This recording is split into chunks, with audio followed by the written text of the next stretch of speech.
సహోదరుడు టామ్, ధన్యవాదాలు మీకు. నీకెక్కడున్న ఆ చిన్నదానిని ఆ సంపుటిదంతా ఇస్తావా? నేను ఇవ్వగలిగితే ఈ రాత్రి నేను ఇక్కడికి వచ్చుటకు మానుకుందామనుకున్నాను. నాకు ఫ్లూ జ్వరం ఉన్నది. నేను ఇక్కడ ఉంటానని వాగ్దానం చేశాను. నేను సహోదరు నెవిల్తో చెప్పాను. సహోదరి కాక్స్ను ఇక్కడికి వచ్చి అతనికి చెప్పమని నేను చెప్పాను.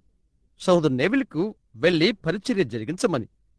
నాకు ఎంతో గొంతు బొంగరుపోయిందని, కీట్స్ అని కూడా నేను అనలేనని చెప్పమన్నాను. అతను తిరిగి వచ్చి చెప్పాడు, నే వచ్చుట మంచిది సహోదరు బిల్, అది మంచి పని అని అనుకుంటాను అని చెప్పాడు. కాబట్టి నేను ఎల్లప్పుడూ కూడా ఒక విధమైన ప్రయత్నం చేయడానికి యత్నిస్తుంటాను. నేను నిజంగా మీకు బోధించడానికి బొంగురుపోయిన గొంతుతో ఉన్నాను.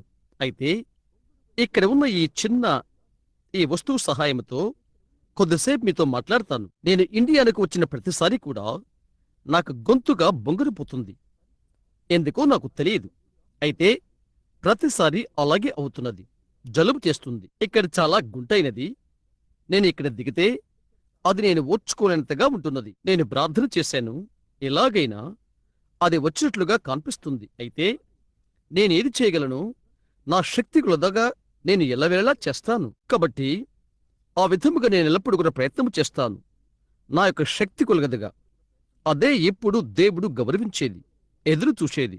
క్షమించండి, అదే ఆయన ఎదురు చూచున్నది. ఈ పరిచర్య అంతటితో కూడా ఈ శుక్రవారము, శనివారము, ఆదివారము మన ప్రభువు మిమ్మల్ని కందరికిని మీకు గొప్ప ఆశీర్వాదాలు అనుగ్రహించాలని నేను నమ్ముతున్నాను. కూటములు ఈ రాత్రి, రేపు రాత్రి జరుగుతవి. సహోదరు నెవిల్, అవును కదా, నేరుగా రేపు రాత్రి నుండి జరుగుతవి. నేను ఇక్కడికి రావాల్సి ఉన్నది.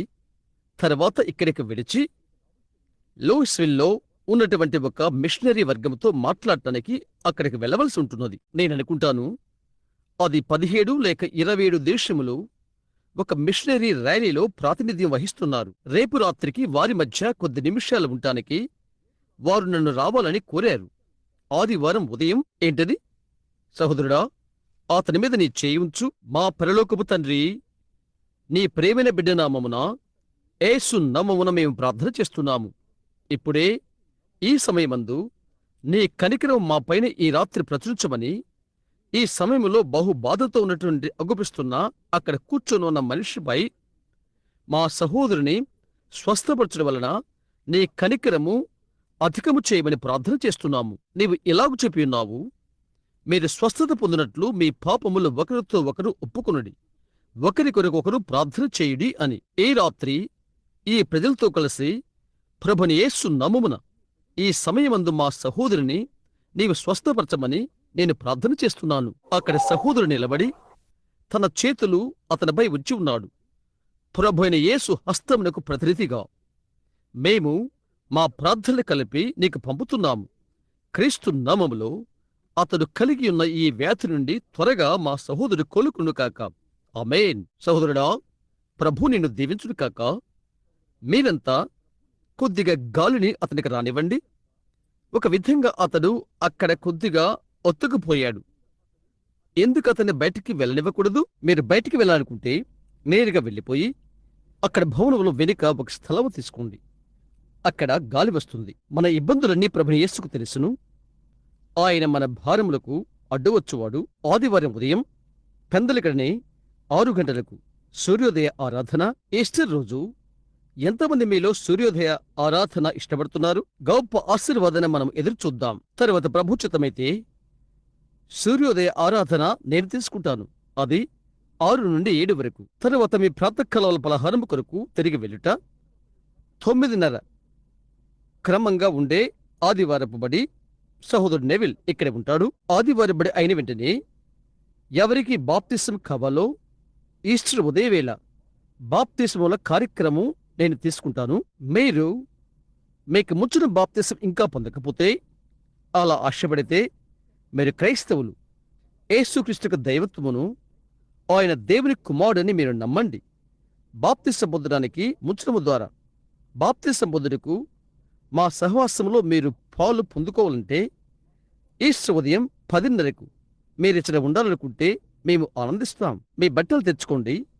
ఒకవేళ మీకు లేనట్లయితే ప్రత్యేకించి స్త్రీలకు వివిధమైన కొలతల్లో వారి యొద్ద వస్త్రాలున్నవి. పురుషులందరికీ లేవనుకుంటాను. అయితే ఈస్ట్ ఉదయము మీరు ఉండుట మాకెంతో ఆనందం. తరువాత ఆదివారం మధ్యాహ్నము సమాధి కార్యక్రమం జరుగుతుంది. ఒక చోటను వచ్చి ఈ దేశంలో ఉంటున్నారు. కొద్ది కాలం క్రితము సహోదరు నెవిల్ బోధలో మార్పు నొందినవారు. ఆ పేరు ఈస్ట్ మరేదో అనుకుంటాను. సమాధి గృహం నుండి వారు నన్ను పిలిచి నన్ను సహోదరు నెవిల్ వచ్చి పాటపాడి ఆదివారం మధ్యాహ్నం 2 గంటలకు సమాధి గృహం మోట్స్ సమాధి గృహం యొద్ద కార్యక్రమం జరిగించమని అడిగారు. ఆ స్త్రీ నాకు జ్ఞాపకం లేదు. ఈస్ట్ అనేక మంది మీలో పత్రికలు చుచ్చి ఉంటారు అని నేను అనుకుంటున్నాను. ఈ రాత్రి అవును, ఎడ్నా జస్టిస్ మీరు ఎరిగి ఉండవచ్చును. బహుశా ఆమె యవన స్త్రీ, అవును కదా సహోదరి? అది నిజమేనా? ఒక యవనస్తురాలు. ఆమె తల్లి నన్ను పిలిచి ఆమె 2-3 బిడ్డలను విడిచి వెళ్ళినది అని చెప్పినది. అదెంతో చెడ్డ విషయం. అది మర్త్యమైన జీవితం యొక్క చెడును చూయించుతున్నది. అది అవును కదా? అయితే ఆమె క్రీస్తు యేసులో ఉన్నట్లయితే ఆమె ఎంతో దూరంగా ఉండేది. ఈ రాత్రి ఈ భవనంలో కూర్చుని ఉన్న ఏ వ్యక్తి కంటేను మిగతా మర్త్యులు ఎలాగు వెళ్తారో అలాగు ఆమె మరణ ఛాయల గుండా వెళ్ళినది. ఒక దినాన నేను ఆ దారిన యాత్ర చేయవలసి ఉంటుంది కూడా. అయితే మనమొక్కరమే యోర్దానును దాటనవసరం లేదు. ఎందుకనగా ఆయన మన యొక్క రక్షకుడు. కాబట్టి మీరు మోటస్ ఫిండెల్ హోమ్ సమాధి తోటకు రావాలని ఆశిస్తే అది మాప్లే స్ట్రీట్లో ఉన్నది. వాల్నట్ కాదు, లోకస్ట్ వాల్ స్ట్రీట్ మధ్య ఉంటున్నది. మీరు పశ్చిమ దిశకు వెళ్తుంటే కుడి చేతి వైపు దాని యొక్క సంఖ్య ఎంత? 221. పాత స్కాట్ మరియు హోమ్స్ ఫినరల్ హోమ్ ఆ సమాధి తోట ఉండే దగ్గర అది ఉంటున్నది. నేనది చిన్నవాణిగా ఉండినప్పుడు అది ఉన్నది. అది ఆదివారం మధ్యాహ్నం 2 గంటలకు. తరువాత ఆదివారం సాయంకాలం యథాతథంగా ఈస్టర్ కూటమి ఇక్కడ ఉంటున్నది. ఆదివారం రాత్రికి బహుశా మేము మరణము, పాతిపెట్టబడుట, పునరుద్ధారణ గురించి బోధిస్తాము. రాబోతున్న వారానికి మన ప్రభు ఏమి చేయను? కూటములు కొనసాగించుటయా లేక ఏమైనా మాకు ఇప్పుడే తెలియదు. రాన్న వారానికి మీరందరూ ఇక్కడ ఆదివారం ఉండగలరని మేము నమ్ముతున్నాము. అనేక మంది బోధకులను నేను గుర్తిస్తున్నాను. మన యొక్క కూటాలకు తరచుగా వచ్చుచున్న మిస్టర్ ఫుల్లర్ ఇక్కడ ఉన్నాడని ఒకరు నాకు చెప్పారు. ఫుల్లర్ అన్న మనిషి ఇక్కడ ఉన్నాడా? న్యూయార్క్లో ఒక స్థలం నుండి మరొక స్థలానికి కూటములకు తీసుకుని వెళ్ళినది నీవే కదా సహోదర ఫుల్లర్? నిన్ను చూచుట ఆనందంగా ఉన్నది. ప్రభు నిన్ను దీవించును. తరువాత మరి ఒక చిన్న దైవ సేవకుని నేను చూస్తున్నాను. అది సహోదరు థామ్కు తెలియదు. ఆ అబ్బాయి యొక్క ఆఖరి పేరు నాకు కూడా తెలియదు. అయితే వారు అతన్ని జూనియర్ అని అక్కడ పిలుస్తారు. జాక్సన్, సహోదరుడు జాక్సన్, జూనియర్ జాక్సన్. సహోదరుడా జాక్సన్, నీ ఆఖరి పేరు పైకెత్తు, నీ ఆఖరి చేయి పైకెత్తు. నీవు మాతో ఉండుట ఆనందం. అతడు అక్కడ దిగునున్న మెథడిస్టు సంఘము ఎలిజబెత్ నుండి వచ్చినవాడు. మేము సువార్తపులకు వెళ్ళకమునుపు ప్రభుచితమైతే చాలా త్వరగా ఒక కూటమి నేను అక్కడ పెడతాను. ఘనమైన పిలుపు ఇండియాకు. ప్రతిదీ కూడా ప్రతిదినము చిక్కనైపోతున్నది. నా కొరకై ప్రార్థించండి.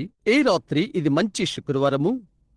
ఈ రాత్రి ఈ సమయానికి యెరూషలేములో సూర్యుడు పైకి వచ్చి శనివారం ఉదయమవుతుందని నేను ఊహిస్తున్నాను. అయితే రోజంతా ఎక్కడైతే మందకొడిగా సిలువను లాగిన ఆయన రక్తపు గుర్తులు ఉండెనో అదే త్రోవలో ప్రజలు త్రొక్కిసలాడుతూ ఉంటారు. వారి ఆత్మలోని ఆవేదనతో కన్నీరు కాచుచూ ఏడుస్తుంటారు. అనేకమైన దేవాలయములు తదితరమైనవి ఈ మహాజ్ఞాపకార్థ సమయాన్ని జరుపుకొంటవి. ప్రపంచం పండుగ ఆచరించు సమయమున్నట్లయితే అది ఇప్పుడే. ఈ ఇబ్బందికరమైన ఘడియలోనే మన యొక్క సహోదరి ఈ చిన్న ఆర్గాన్ చూస్తున్నదో లేదో అని అనుకుని ఆశ్చర్యపోతున్నాను. నేను ఆర్గాన్ను ప్రేమిస్తాను. నేను పాతకాలపు వానిలా ఉంటాను. దానిమీద మనము శృతి చేయగలము. అని నేను ఆశ్చర్యపోతున్నాను. సిలువ చెంత యేసువా చేర్చి నన్ను ఉంచు. చాలా కాలము క్రితము హృదయాభిలాష పాటలు పాడేవారము. హృదయాన్ని ఆకర్షించేవి పాతకాలపు ఆ మంచి పాటలు. మనమందరము దానితో ఏకీభిద్దాం. అది నేను అభిమానిస్తాను. ప్రశస్తమైన ఊట అక్కడ ఉన్నది. అందరికీ అది ఉచితమే. ఒక స్వస్థపరచు ప్రవాహము కల్వరి కొన నుండి అది ప్రవహిస్తున్నది. దాని యొక్క వచనం ఎంతమందికి తెలుసును? ఎలాగైనా ఇప్పుడే మీరు నాతో కలిసి కలవండి. ఇప్పుడు మనము మన చుట్టూరా ఉన్న తెరలను క్రిందకి దించుదాము. ఈ మధ్యాహ్నం 1900 సంవత్సరాల క్రితమునకు మన మనసులు పెడదాము. ఓ, ఇటువంటి అర్పణ! అలాంటి దాన్ని లోకము ఎన్నడూ ఎరగదు. లోకమాంతటిని వణికింపచేసినది. ఇప్పుడు ఆ స్థలము దగ్గర ఉండాలని నీవు ఆశిస్తున్నావా? ఎక్కడైతే ఆయనతో ఆశీర్వాదాల సహవాస స్థలమున్నదో అక్కడికి. పాతకాలపు పద్ధతి ద్వారా మనమిప్పుడు అది పాడుకుందాం. ఇప్పుడు నీవు ఏ విధంగా పాడుతావో అలాగ పాడు. మంచిది. సహోదరుడు టామ్, నడిపించట్లు నాకు సహాయం చేయి. చేస్తావా? ఇప్పుడు నాకు పెద్ద స్వరం లేదు.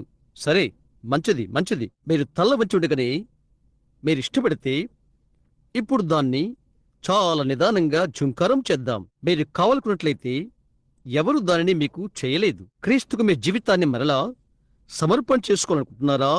ప్రభువా, నన్ను జ్ఞాపకముంచుకో. అలసిపోయి బాధను అనుభవించి రక్తము చిందించి నాకై చనిపోయిన నిన్ను శ్లాఘిస్తున్నాను. నేను అయోగ్యుణ్ణి. అయితే నా చేతిని నేను విడిచిపెట్టబోతున్నాను. ప్రభువా, నీవు నన్ను చూస్తున్నావు.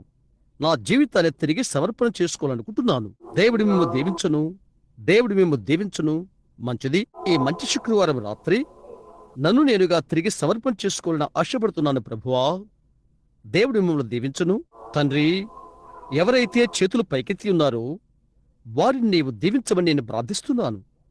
అది చేయుటకు ఎవరికైతే ధైర్యం లేదో వారిని దీవించమని ప్రార్థన చేస్తున్నాను. సకలమునకు సంతృప్తి ఎగు ఆయన ఈ రాత్రి వారిలో ప్రతి ఒక్కరిని దీవించమని మేం ప్రార్థిస్తున్నాము. మేము కలవరిని గూర్చి ఆలోచిస్తున్నాము.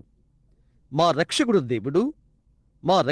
దేవుడు సిగ్గుపరచబడెను, హీనపరచబడెను. పిలాతును బ్రతిమలాడిన తర్వాత ధనవంతుడకు ఒకని చేతులకు అప్పగించబడి అతడు ఆయన శరీరమును తీసుకుని పోయిను. అతడిని తీసుకుని పోయి శుభ్రమైన యొక్క నారబట్టలో చుట్టి దాన్ని సమాధిలో పెట్టుటకు. ఓ దేవా, ఆ దీనులైన వారు ఎటువంటి భావన కలిగి ఉన్నారు!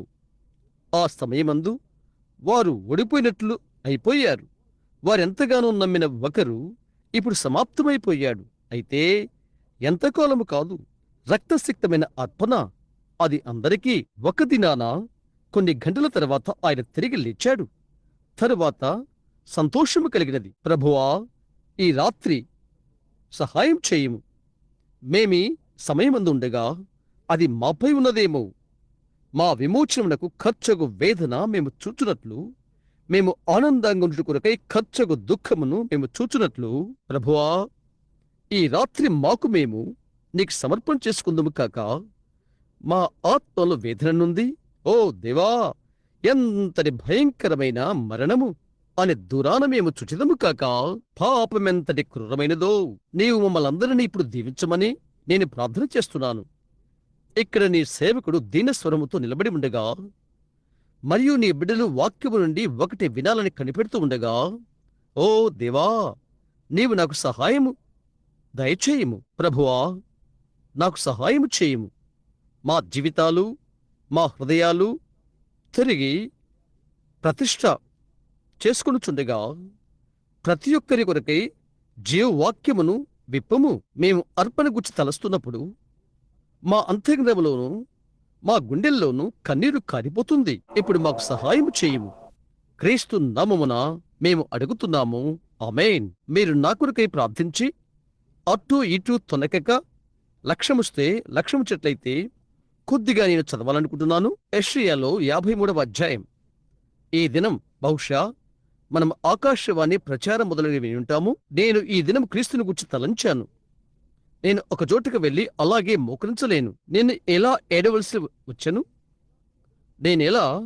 ఏడవలసి వచ్చను? అక్కడ కల్వరిలో జరిగినదేదో నా మనస్సు గతమునకు వెళ్ళిపోయి చూచినప్పుడు నేను ఏడ్చాను. నేను ఏ రేడియో ప్రోగ్రాం వినటానికి నేను అనుమతించలేదు. అయితే బహుశా వారు సువార్తల్లో నుండి మాట్లాడారు.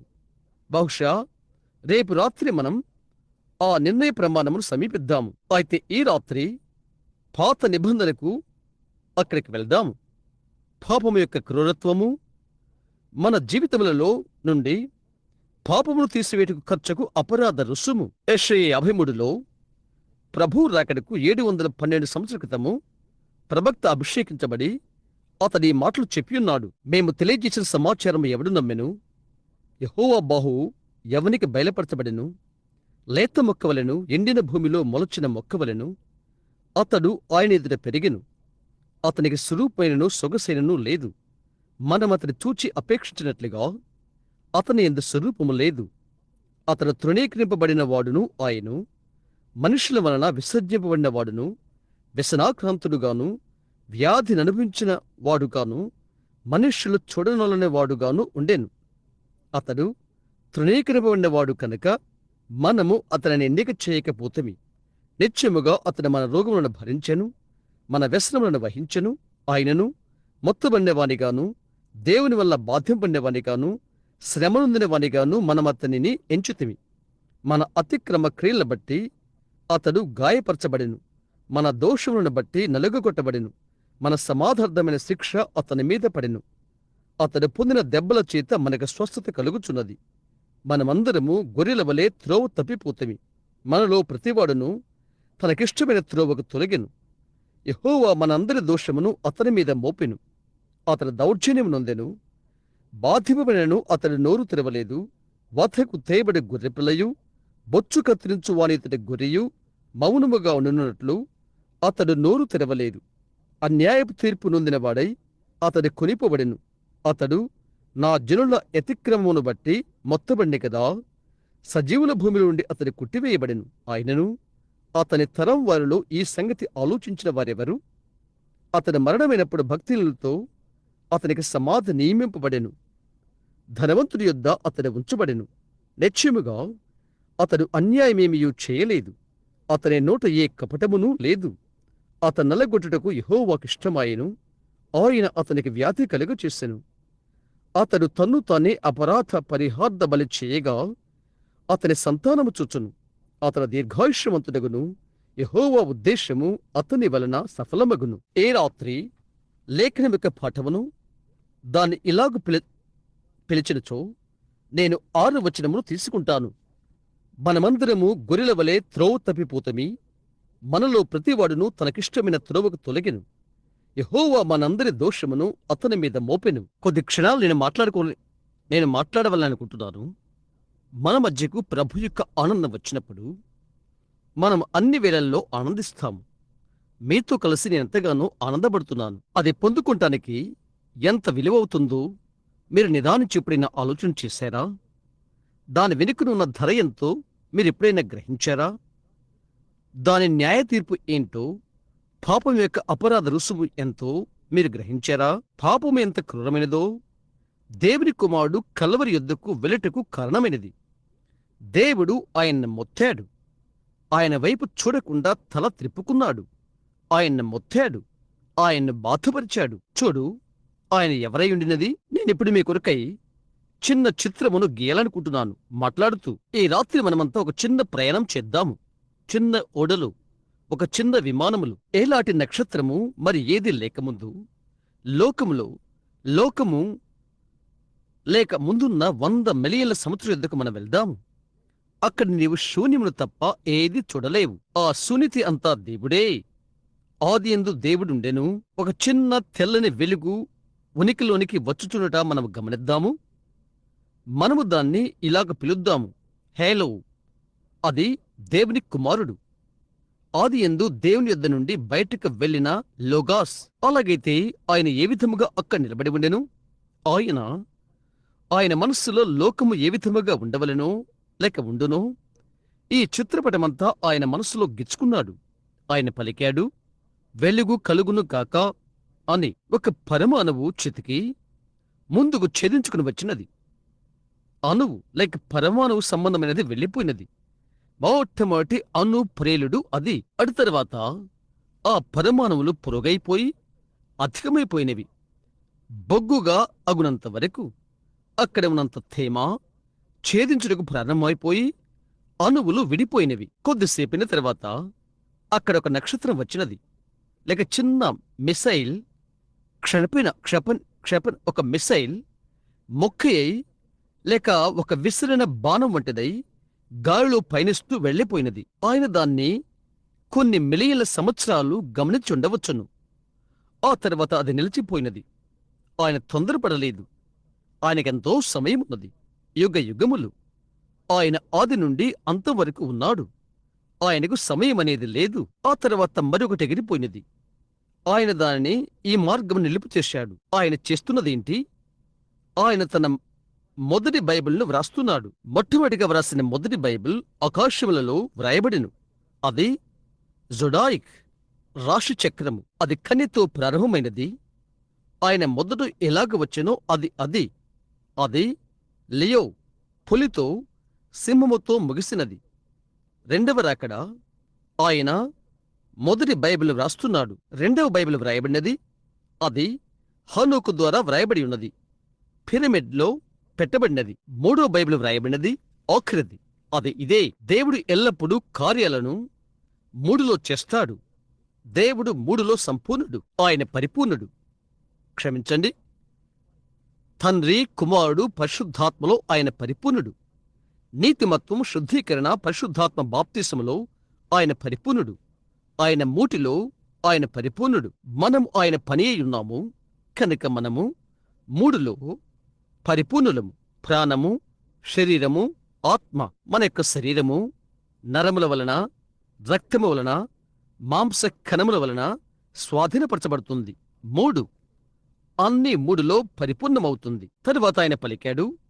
ఆయన అవన్నీ చేసిన తర్వాత ఆయన చెప్పాడు, ఈ చిన్న హేలో అనగా గొట్టములాంటి చిన్న కాంతి, ఈ చిన్న హేలో ఈ లోకంపై లేక ప్రపంచంపై కదలుచునుట నేను చూడగలుగుతున్నాను. అది కేవలము గడ్డగట్టిన బొగ్గు ముద్దగా, పెద్ద తెలాడుతున్న మంచు ముద్దగా అక్కడ వేలాడుతున్నది. ఆయన దాన్ని సూర్యునికి దగ్గరగా కదలించాడు. ఆయన దాన్ని ఈ విధముగా సూర్యుని చుట్టూ త్రిపుటకు ప్రారంభించాడు. అది కరుగుటకు ప్రారంభమైపోయినది. ఆ పెద్ద మంచుగడ్డ దిబ్బలు చిరుగుతూ వదిలేనివి. టెక్సాస్ దిద్దుకుంది. పల్లపు ప్రాంతాలు అక్కడ ఉన్నవి. అక్కడికి తేలాడు మంచు గడ్డలు ఏ విధముగా బొచ్చునువను మనకు బోధించబడినట్లు ఉత్తమోత్తమైన దినచర్య శాస్త్రజ్ఞులు కొలత వేయగలరు. ఆ తర్వాత ప్రపంచమంతా మెక్సికో సముద్రపాయ మొదలుగా వానికి కదిలిపోయి నీటితో మిళితమై అలా అగుటకు ప్రారంభించినది. ప్రపంచం లేక భూమి నిరాకరముగాను శూన్యముగాను ఉండెను. ఇప్పుడు మనం ఆదికాండం 1లో ఉన్నాము. చూస్తున్నారా? ఆ తరువాత దేవుడు కదిలిపోయి నీటి నుండి విశాలమును వేరుపరచాడు. ఆయన వెలుగును సృజించాడు. ఆ తర్వాత ఆయన తన సృష్టిని చేశాడు. ఆయన దాన్ని చేసిన తర్వాత చెట్లు, మొక్కలు మొదలైనవన్నీ వచ్చినవి. హో, ఎంతటి మనోహరమైన నిర్మాణము ఆయన చేశాడో! ఆయన దాన్ని ప్రేమించాడు. అది అందంగా ఉన్నది. అది మంచిదైనట్టుగా ఆయన చూశాడు, తలంచాడు. కనుక ఆ స్థితిలో దానిని ఆయన విడిచిపెట్టలేకపోయాడు. దానితో ఒకటి ఆయన విడవలసి ఉండెను. కాబట్టి ఆయన చెప్పాడు, మనము బహువచనము నరుని చేయుదము బహువచనము మన పోలిక చొప్పున నరులను చేయుదము. అతడు దేవుని క్రమము చొప్పున ఒకటి అతడు, లేక దేవుని కుమారుడు లోగాస్ క్రమము చొప్పున ఉన్నవాడు. అతడే మొదటి మనుష్యుడు. ఆ తరువాత నేటి దినాన విశ్వాసని పరిశుద్ధాత్మ నడిపిస్తున్నట్లుగా జంతు ప్రాణినంతా నడిపించు అధికారము ఆయన నరుడికిచ్చాడు. ఇక్కడికి వెళ్ళు, ఇది చేయి. మనం పరిశుద్ధాత్మకు లోబడిలో సంపూర్ణంగా ఉంటే ఆ దినమందు ఆదాము జంతువులను నడిపించినట్లుగా దేవుడు పరిశుద్ధాత్మ వలన మనల్ని నడిపించును. దేవుడు వారిని చేశాడు. అది చేసిన తర్వాత ఆయన యొక్క తలంపునకు నడిపించబడి మట్టిలో నుండి ఆయన నరుని చేశాడు. భూమిని దున్నటానికి నరుడు లేడు. పనిచేయుటకు భౌతికమైన ఉనికి ఎవరూ లేరు. కాబట్టి ఆయన మట్టిలో నుండి మానవుని చేశాడు. నేను అక్కడే ఆలోచన చేస్తున్నాను. వృక్షశాస్త్రవేత్త గాని లేక విజ్ఞాన శాస్త్రవేత్త గాని మరియు క్రైస్తవ్యం ఒకరితో ఒకరు పోట్లాడుకోకూడదు. ఎందుకంటే విజ్ఞాన శాస్త్రం చెప్తున్నది నరుడు పరిపరి విధములుగా జీవము నుండి వచ్చాడని. మరి మనమంటాము ఇక్కడున్న మనిషిని చూచి మనం చెప్తాము అతడు దేవుని స్వరూపి అని. ఇది దేవుని యొక్క పోలిక కాదు. ఆరంభంలో ఇది జంతు ప్రాణి యొక్క పోలిక. పరిణామ శాస్త్రజ్ఞులు వాదిస్తారు. వారు చెప్పే పరిణామ గొలుసును నేను నమ్మను. అందరూ ఏకకణ జీవి నుండి వచ్చారని, అయితే మనము పరిణామము చెందామని నిజంగా నేను నమ్ముతాను.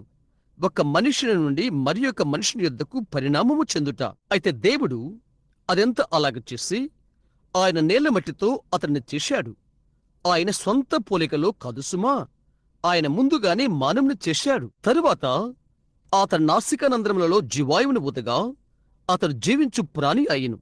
కాబట్టి మనుషుని యొక్క ప్రాణం ఆత్మ యొక్క స్వభావము. ఇప్పుడు నీవు తిరిగి జన్మించినప్పుడు క్రొత్త ఆత్మను నీవేం పొందవు. నీవు ఆ ఆత్మకు క్రొత్త స్వభావాన్ని పొందుకుంటావు. అది అదే ఆత్మ. అయితే దాని యొక్క క్రొత్త స్వభావము. నీవిద్దరు మనుషులను తీసుకో, కలిపి నిలబెట్టు. ఇద్దరు ఒకే విధంగా కనిపిస్తారు. అందులో ఒకరు పాపి, అందులో ఒకరు క్రైస్తవుడు. ఒకడు చెప్తాడు నీకున్న ఆత్మ నాకున్నది అని అంటాడు. చూశారా? అయితే అందులో ఒకరు వేరుగా ఉంటాడు. అతని ప్రాణం, అతని స్వభావం వ్యత్యాసకరంగా ఉంటుంది. అతడు మార్చబడ్డాడు. కాబట్టి అటు తరువాత ఈ మనుషుల్లో ఊదాడు. ఎలాగునో అతనిని ఆయన ఎలాగూ చేసినో నాకు తెలియదు. తన భూసంబంధమైన గృహముతో అతని సంబంధము కలిగి ఉంటుకై అతనిలో 5 జ్ఞానేంద్రియాలను పెట్టాడు. చూచుట, రుచి చూచుట, స్పర్శించుట, వాసన చూచుట, వెనుట. అతనిని ఆయన ఆ విధముగా చేశాడు. ఆ ఇంద్రియాలు దేవునితో సంబంధము కలిగినట్టుకు కాదు. దేవునితో సంబంధము కలిగిండు అతని ఇంద్రియము, అతని యొక్క ఆత్మ. పాపము చేసిన ప్రాణం, ఆ ప్రాణము చవవలను. నేనిప్పుడు చాలా దూరాలకు వెళ్తున్నాను. ఒకదాన్ని తీసుకొచ్చు కొరకై కల్వరిలో దేవుడు ఏమి చేయవలసి ఉండెనో అట్టి ప్రతి ఒక్క విషయాన్ని మీరు పొందుకుంటారని నేను నిరీక్షిస్తున్నాను. ఈ నరునికి ఆయన అతనిని 5 ఇంద్రియాలతో పెట్టాడు. అటు తరువాత నరుడు అతని ఒంటరిగా ఉన్నాడు. కాబట్టి ఆయన అతనికి భార్యను, సాటిన సహకారిని తయారు చేశాడు. అతని ప్రక్కలోని ఎముకను తీసి స్త్రీగా చేశాడు. అన్ని పోలికల కంటే అందమైన పోలిక. దేవుడు క్రీస్తు ప్రక్కలో నుండి పెళ్లి కుమార్తెను తెయ్యుట. చూశారా? దేవుడు ఆదాము ప్రక్కను తెరచి ఒక ప్రక్కటెముకను తీసుకున్నాడు. అది స్త్రీ కంటే పురుషుడు ఒక పక్కటెముక తక్కువగా ఉన్నాడు శరీర రూపములో. దేవుడు కల్వరిలో క్రీస్తు ప్రక్కను కోసి లేక తెరచి పెళ్లి కుమార్తెను బయటకు తీశాడు. సంఘమనగా క్రీస్తు రక్తము ద్వారా క్రీస్తు శరీరంలోనికి అకారణము చేతని మనము లోపలికి వచ్చాము. మరో వేరే దారి ద్వారా కాదు.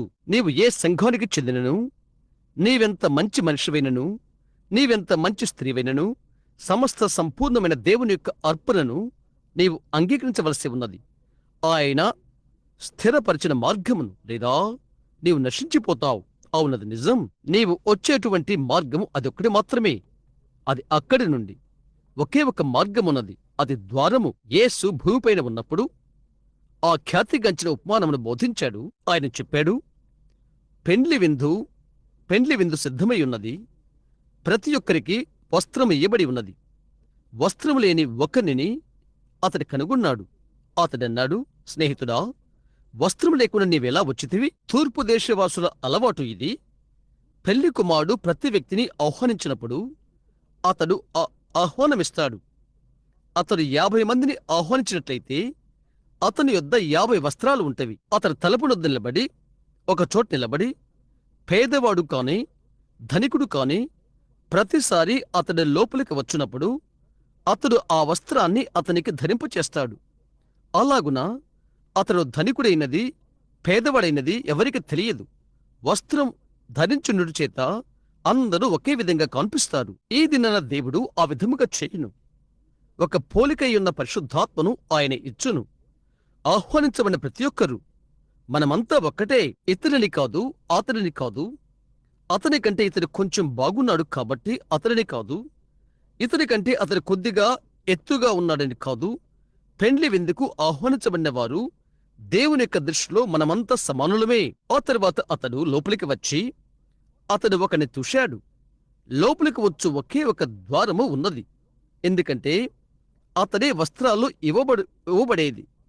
అక్కడే వస్త్రాలు ఇవ్వబడుతుంది. భోజన బల్ల యొద్ద వస్త్రము లేకుండా ఉండిన ఒక మనిషిని అతడి కనుగొన్నాడు. అతడడిగాడు, స్నేహితుడా, ఇక్కడ నీవేమి చేస్తున్నావు? నీవెందుకు వస్త్రము ధరించుకోలేదు? ఆ మనుష్యుడు మౌనే ఉన్నాడు. అతడు కిటికీ ద్వారా లేక మరో విధముగా లోపలికి వచ్చాడు. ద్వారం గుండా అతడు రాలేదు. క్రీస్తు ద్వారా వచ్చు ప్రతి ఒక్కరూ, క్రీస్తు శరీరంలోకి వచ్చువాడు వస్త్రమైన పరిశుద్ధాత్మను పొందుకును. ఆయన అక్కడే నిలబడి ఉన్నాడు, అది నీకు ధరింపు చేయుటకు.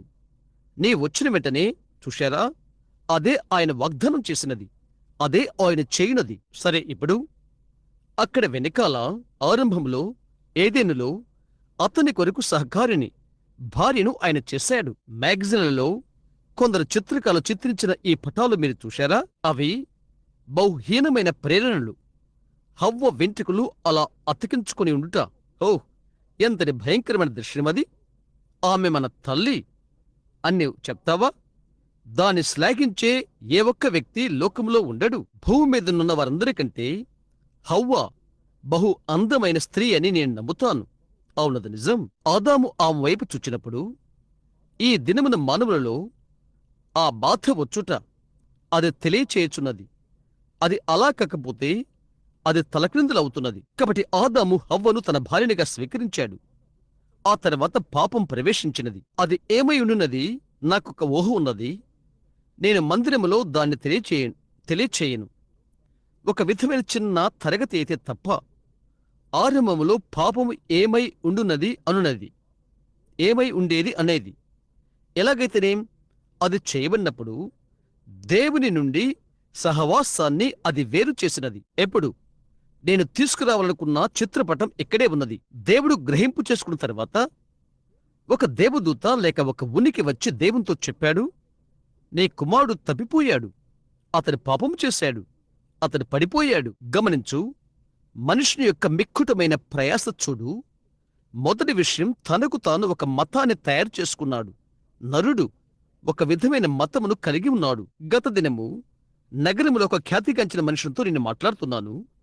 అతడంటాడు, సహోదరు అబ్రహాం, నా మతమేదో నీకు తెలుసా? బంగారు చట్టాన్ని కాపాడడం అది మంచిదే. అయితే సహోదరుడా, మనుషుడు తిరిగి జన్మించకపోతే అతను నశించిపోతాడు. అవును, అతను తిరిగి జన్మించవలసి ఉన్నది. గోల్డెన్ రూల్, బంగారు చట్టం మంచిదే. మర్త్యుడైన మనుష్యుడు అది చేయగలడు. అయితే అదంతా అతీతమైన దారిన ఉండవలసి ఉన్నది. మనం అతీతమైన విధముగా జన్మించుట కొరకై దేవుడు ఏమి చేసినో నీవు చూస్తావు. వారు పాపం చేసినప్పుడు అతడు తనకు తాను తయారు చేసుకున్నాడు. మతము అన్న మాటకు కప్పుకుంటనర్థం. అది ఒకటి కప్పుకున్నట్టు అవుతున్నది. ఈ కోటు నైతికమైన భక్తి నాకు, ఎందుకనగా ఇది నా ఉనికిని కప్పుతున్నది. నీ బట్టలు అంతే, అది ఒక కప్పు. తరువాత గమనించు, ఆదాముకు అతడు దేవుని ముఖాముఖిగా కలుసుకోకుండా ఉండు అంతవరకు అతని అంజూరపు ఆకులు మంచివే. అయితే అతడు దేవుని ముఖాముఖిగా కలిసినప్పుడు అతడు అంజూరపు ఆకులు ఉపయోగపడవని అతడు గ్రహించాడు. స్నేహితుడా, నీవు చాలా మంచివాడవని నీవు తలంచవచ్చు. చూస్తున్నారా, నీవు కావచ్చు, మంచిదే. అయితే దేవుని నీవు ముఖాముఖిగా కలయిటకు వచ్చినప్పుడు నీ కొరకు దేవుడు ఏర్పాటు చేసిన అర్పణను నీవు అంగీకరించకపోతే నీవు నశించిపోతావు. మరి అది నీవు ఎరుగు. వారు చనిపోవటం నేను గమనిస్తూ వారి పడకల ప్రక్కన నేను నిలబడ్డాను.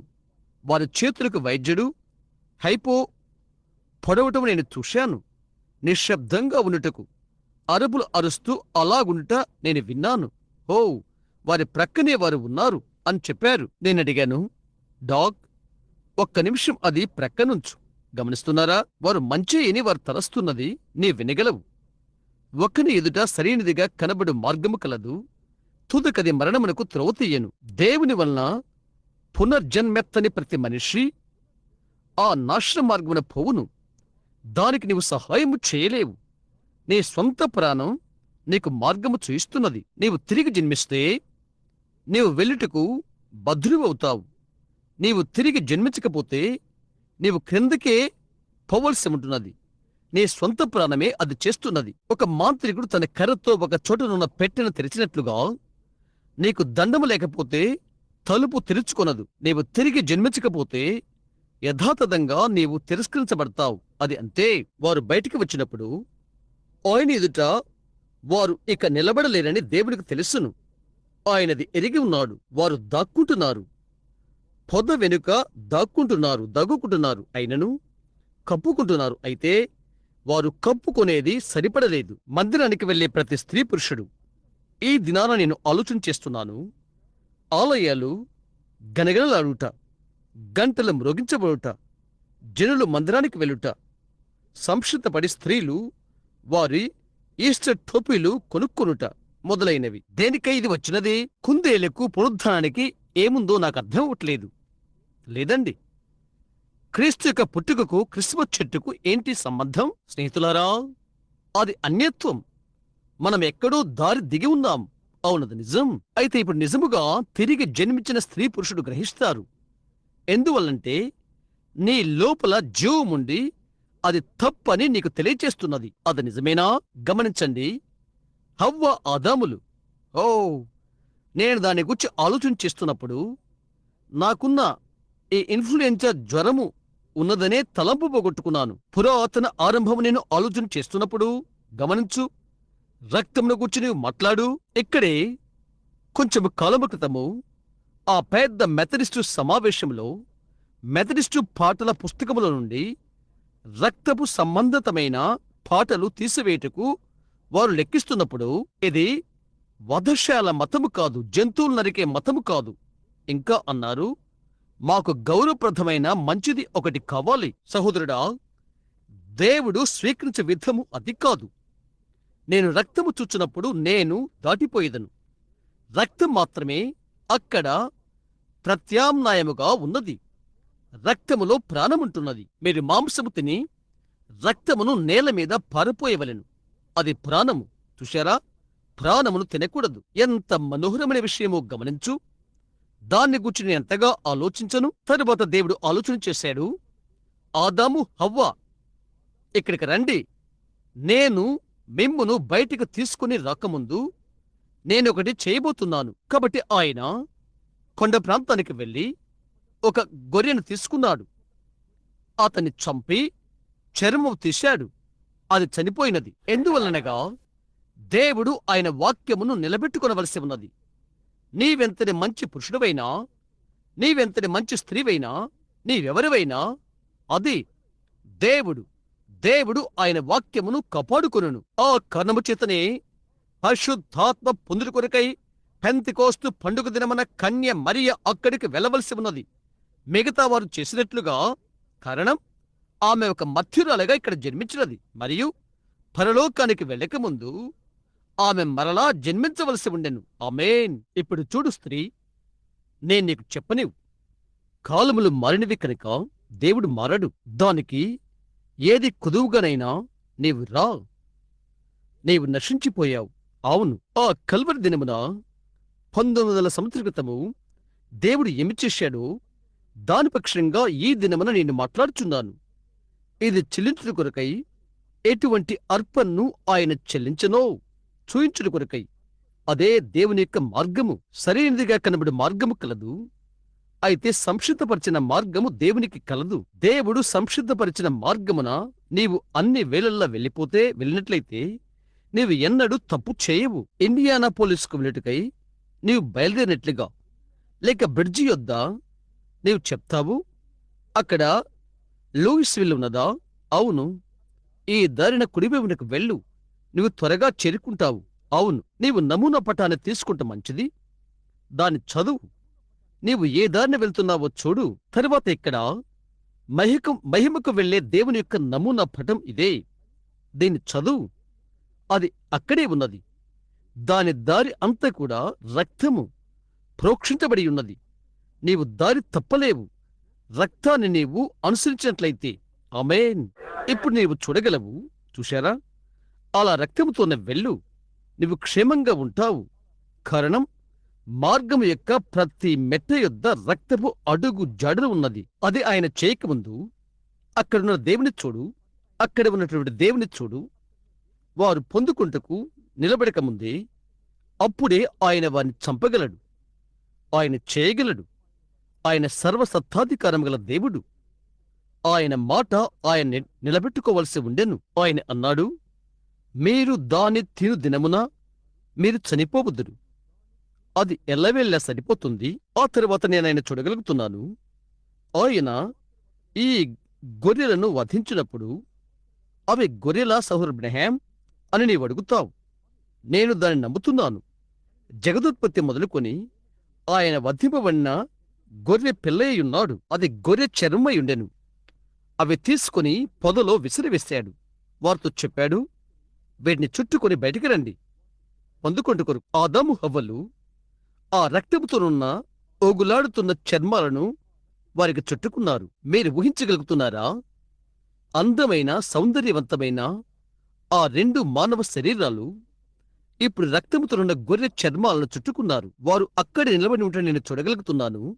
దేవుడు అన్నాడు, ఆదామా, నాకు బదులుగా నీవు నీ భార్య మాట వినందున నేను నిన్ను మట్టిలో నుండి తీశాను, నీవు మన్నైపోదువు. హవ్వా, నా మాటకు బదులు నీవు సర్పం మాట విన్నావు కనుక లోకములో నుండి నీవు జీవమును పొందుకున్నావు. లోకములోకి నీవు జీవమును తీసుకుని రావలసి ఉన్నది. నీ వేదనను నేను అధికము చేస్తాను. నీ భర్త మీద నీకు వాంఛ కలుగును. తరువాత ఆయన చెప్పాడు, సర్పమా, నీవిది చేశావు కాబట్టి అతడు ప్రాకిడి జీవి కాదు, అతడు జంతువు, నడుస్తాడు. పొలములోని జంతువులడి కంటే తెలివైనవాడు. వివరణగా ఉంచుకోండి, అది లేఖనము. మనుషుని వల్లే నచ్చాడు. అతడు ఆమెను మోసం చేశాడు. ఆయన చెప్పాడు, నీవు ఇది చేసేదివి కనుక నీ కాళ్ళు ఊడిపోయి నీ కడుపుతో నీవు ప్రాకుదువు. నీ జీవిత దినములన్నీ మన్నే నీకు ఆహారమగును. అక్కడికక్కడే వాడు న్యాయ తీర్పు పొందాడు. దేవుడు ఆయన తీర్పును ఆయన నిలబెట్టుకోవలసి ఉండెను. ఎందుకనగా ఆయనది మాట్లాడాడు. ఆయన దేవుడు. ఆయన దానిని వెనుకకు తీయడు. ఆయన దానిపైన నిలబడవలసి ఉన్నది. ఆయన దేవుడు ఒకటి కొరకై దేవుడు ఆయన వాక్యమును కాపాడవలసి ఉన్నది. అవునది నిజం. ఆ అభాగ్యులైన హవ్వను నేనెక్కడ ఊహించగలుగుతున్నాను. ఆమె పొడవాటి వెంట్రుకలు వెనుకకు వేసుకుని ఆదాము వైపు చూచినది. ఆ పెద్ద విశాలమైన ఆకాశం వలె కాన్పించు నీలి కళ్ళు. దేవుడు వారిని ఆ విధంగా చేశాడు. ఆ పెద్ద విశాలమైన ఆకాశం వలె కాన్పించు నీళ్ల కళ్ళతో కన్నీళ్లు కారిపోతున్నవి.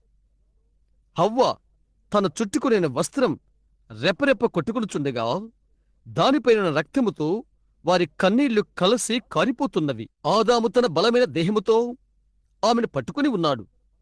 అతని రొమ్మునకు ఆమెను ఆనించుకొని వారి కన్నీళ్లు మిళితమై గొర్రె చర్మాల మీద మీద దిగి వచ్చుచున్నవి.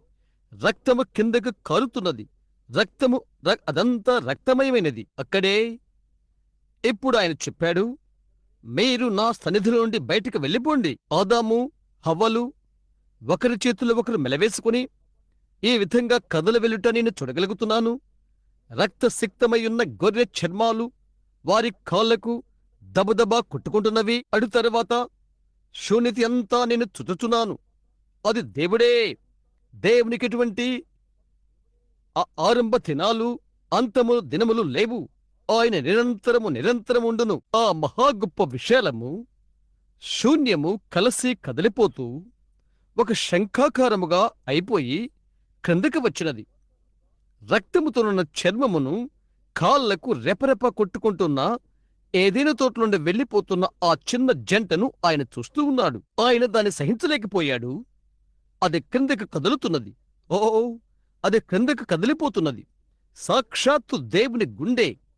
LOVE, ప్రేమ అను ఉచ్చారణ. దేవుడు ప్రేమించను. వారు వెళ్లిపోవడం ఆయన చూడలేకపోయాడు. దేవుడు వారిని వెనుకకు పిలిచి ఇలాగు చెప్పాడు, నీ సంతానమునకును సర్పం యొక్క సంతానమునకును వైరము కలుగు చేతును. అది జరిగినది, కల్వరిలో జరిగినది. ఒక స్త్రీ వలన ఆయన వచ్చినప్పుడు, కన్య వలన ఆయన పుట్టినప్పుడు, అక్కడ ఏదైనాలో కొద్దిగా నేను సంప్రదింపగలను. గమనించండి, అతిక్రమను బట్టి వారు ఏదైనా నుండి తొలివేయబడ్డారు. అతిక్రమాన్ని బట్టి ఆశీర్వాదాలన్నీ తెంచివేయబడ్డవి. నేను ఈ రాత్రి ఇలాగూ తలస్తున్నాను. అదే విషయం ఇప్పుడు సంఘము అతిక్రమ ద్వారా అన్ని ఆశీర్వాదాలు తెగిపోయినవి. సంఘానికి అక్కడే నీవు ఉన్నావు. ఏదైనా తొడిలో నుండి నెట్టివేయబడుట ఇప్పుడు మీరు గమనించాలని కోరుతున్నాను. కయ్యను, హెబెలు, ఆదాము యొక్క ఇద్దరి కుమారులు మరియు హవ్వ అర్పణ అర్పించుటకు ముందుకు వచ్చారు. ఆ ద్వారానికి తూర్పు దిక్కున గంభీరమైన కెరూబు ఉన్నాడని నేననుకుంటున్నాను. ఏదెనులో ప్రవేశించు ద్వారం యొద్ద కాపలా కాయచు ఖడ్గము ముందుకు వెనుకకు తిరుగుతూ ఉన్నది. గమనించు, అగ్ని, పరిశుద్ధాత్మిక అగ్ని గుమ్మమును కాపలా కాచుచున్నది. ఏ రోజు గుమ్మమును కాచున్నది అదే. నీవు పరిశుద్ధాత్మను గుర్చి, అగ్నిని గుర్చి భయపడితే నీ వెన్నడు లోపలికి వెళ్ళలేవు. అగ్నిమయము, దేవుని యొక్క ఖడ్గము. దేవుడు దహించు అగ్నియున్నాడు.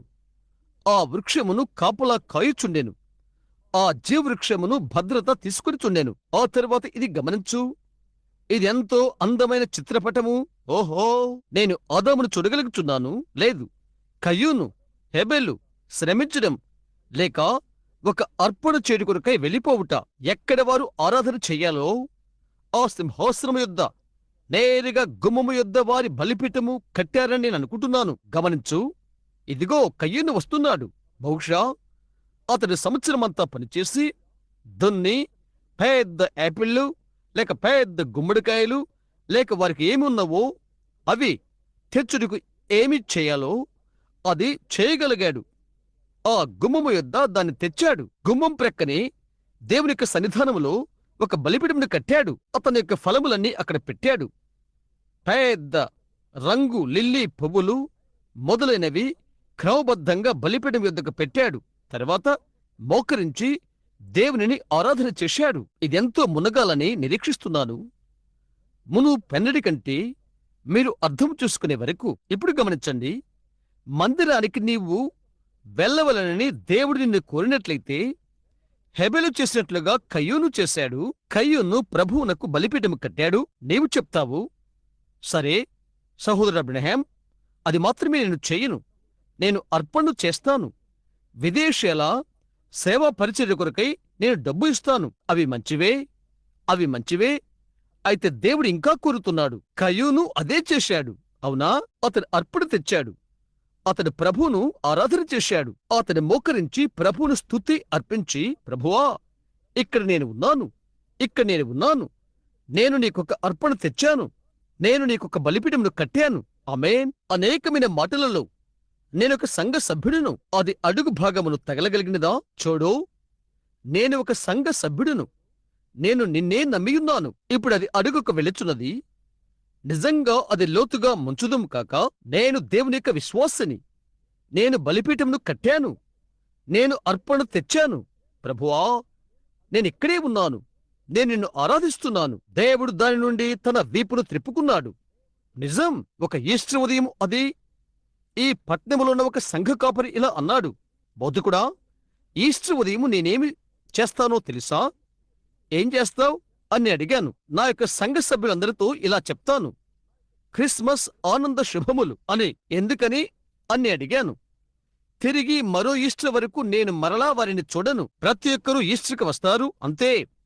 కొత్త టోపీలు కొనుక్కుంటారు, క్రొత్త బట్టలు కొంటారు.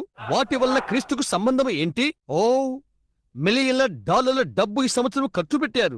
రేపు ప్రొటెస్టెంట్ వారు అందమైన పెద్ద లిల్లీ పువ్వులు ప్రతి సభ్యుడు వచ్చి బలిపీఠము యొద్ద పెట్టి వెళ్తాడు. బలిపీఠం వద్దలు పెట్టు లిల్లీని దేవుడు లెక్క పెట్టాడు. నీవు బలిపీఠము యుద్ధకు రావలయునని ఆయన కోరుతున్నాడు. అది లిల్లీ కాదు, అది నీ యొక్క అర్పణ కాదు. బలిపీఠం వద్ద ఉండవలసింది నీవు. అదే వ్యత్యాసము. బలిపీఠం మీద ఉండటానికి దేవుడు కోరినది నిన్నే.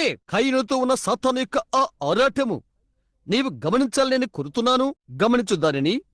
ఇది మీలో కొందరికి, ప్రయాణమైపోతున్న వారికి, యాత్రికులకు నిజంగా ఆనందము కలుగు చేస్తున్నది. బహుశా చెప్పవచ్చు, మన మందిరంలో అది చేస్తాము, ఇది చేస్తాము, చేయాలని ఉంది. సంతృప్తి కలిగి ఉండండి.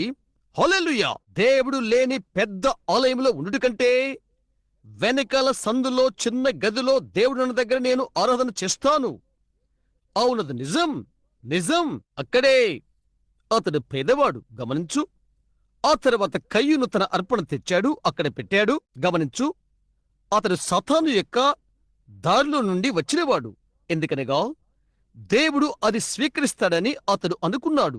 ఎందుకంటే అతడు చేసినది అందమైన ఫలము. అనేక మంది చెప్తూ ఉంటారు, నేను కొన్ని వ్యత్యాసకరమైన పద్ధతులకు సంబంధించిన వాడును అని. నేను రెడ్ క్రాస్ ఇచ్చుచున్నాను, ధర్మపీఠానికి ఇచ్చుచున్నాను, నేను సంఘాలకు నేను స్తోమత్తు ఇచ్చుచున్నాను. దాన్ని గురించి ఏంటి సహోదరుడు అబ్రహాం? అది మంచిదే.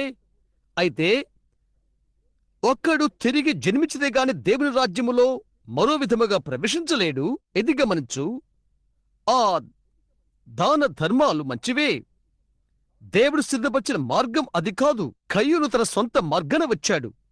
రాత్రి అనేకులు వారి సొంత మార్గాల గుండా వచ్చుచున్నారు. నీవు దాన్ని తర్కము చేయలేవు. ఎందుకనగా నీ తర్కములు అనర్హమైనవి. దాని గురించి తర్కించుటకు నీవు యోగ్యుడువు కాదు. దానిని గూర్చి నీవు తర్కిస్తే అది విశ్వాసమునకు సంబంధించినది కాదు. నీ విశ్వాసం చేతనే అది అర్పణ చేయవలసి ఉన్నది. సహోదరుడు అబ్రహాం, నేనెక్కడికి వెళ్ళిపోయి పరిశుద్ధాత్మను పొందుకుని వారిలోని ఒకరి వలె ఉండాలని నీ అర్థమా? వారిలో ఒకరి వలె నీ ఉండాలని అనుకుంటే అలాగే ఉండు. అంతే. అవునండి, అంతే. నయమాను అదే కలిగి ఉండెను. దేవుడు ప్రవక్తతో చెప్పాడు, అతనికి చెప్పు, వెళ్ళి 7 మార్లు మునుగుమను. ఈ నీళ్లు మంచివి, శుద్ధమైనవి కావా?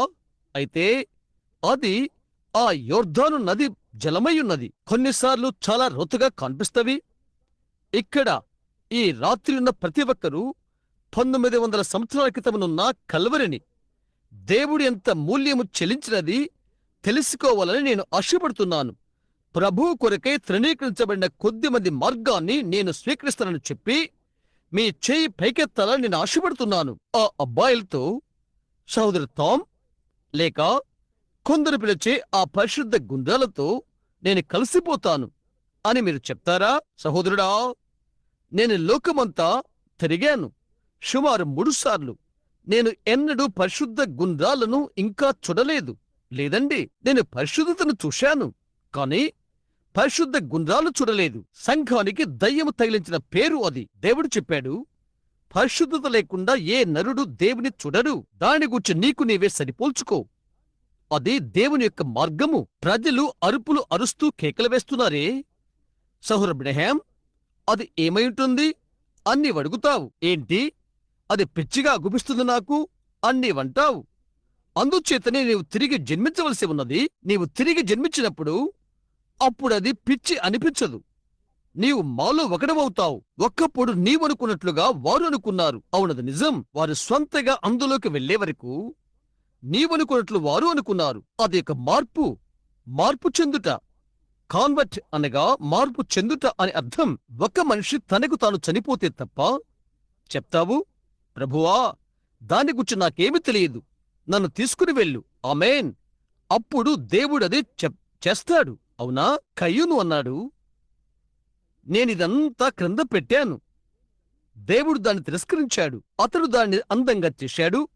బహుశా నీవనుకోవచ్చు, నేను సూర్యోదయ ఆరాధనకు వెళ్ళుచున్నాను, నాకు కొత్త టోపీ కావాలి. ఒక అమ్మాయి ఒక్కసారి నా కూటములో పాట పాడబోతున్నది. ఆమె అడిగినది, సహోదరు అబ్రహాం, ఆమె తల్లి తన బ్రతుకు తెరువు కొరకై కుండలు కడుగుతూ ఉండేది. ఆమె తన తల వెంట్రుకలకు కింగ్ పెట్టుకున్నది.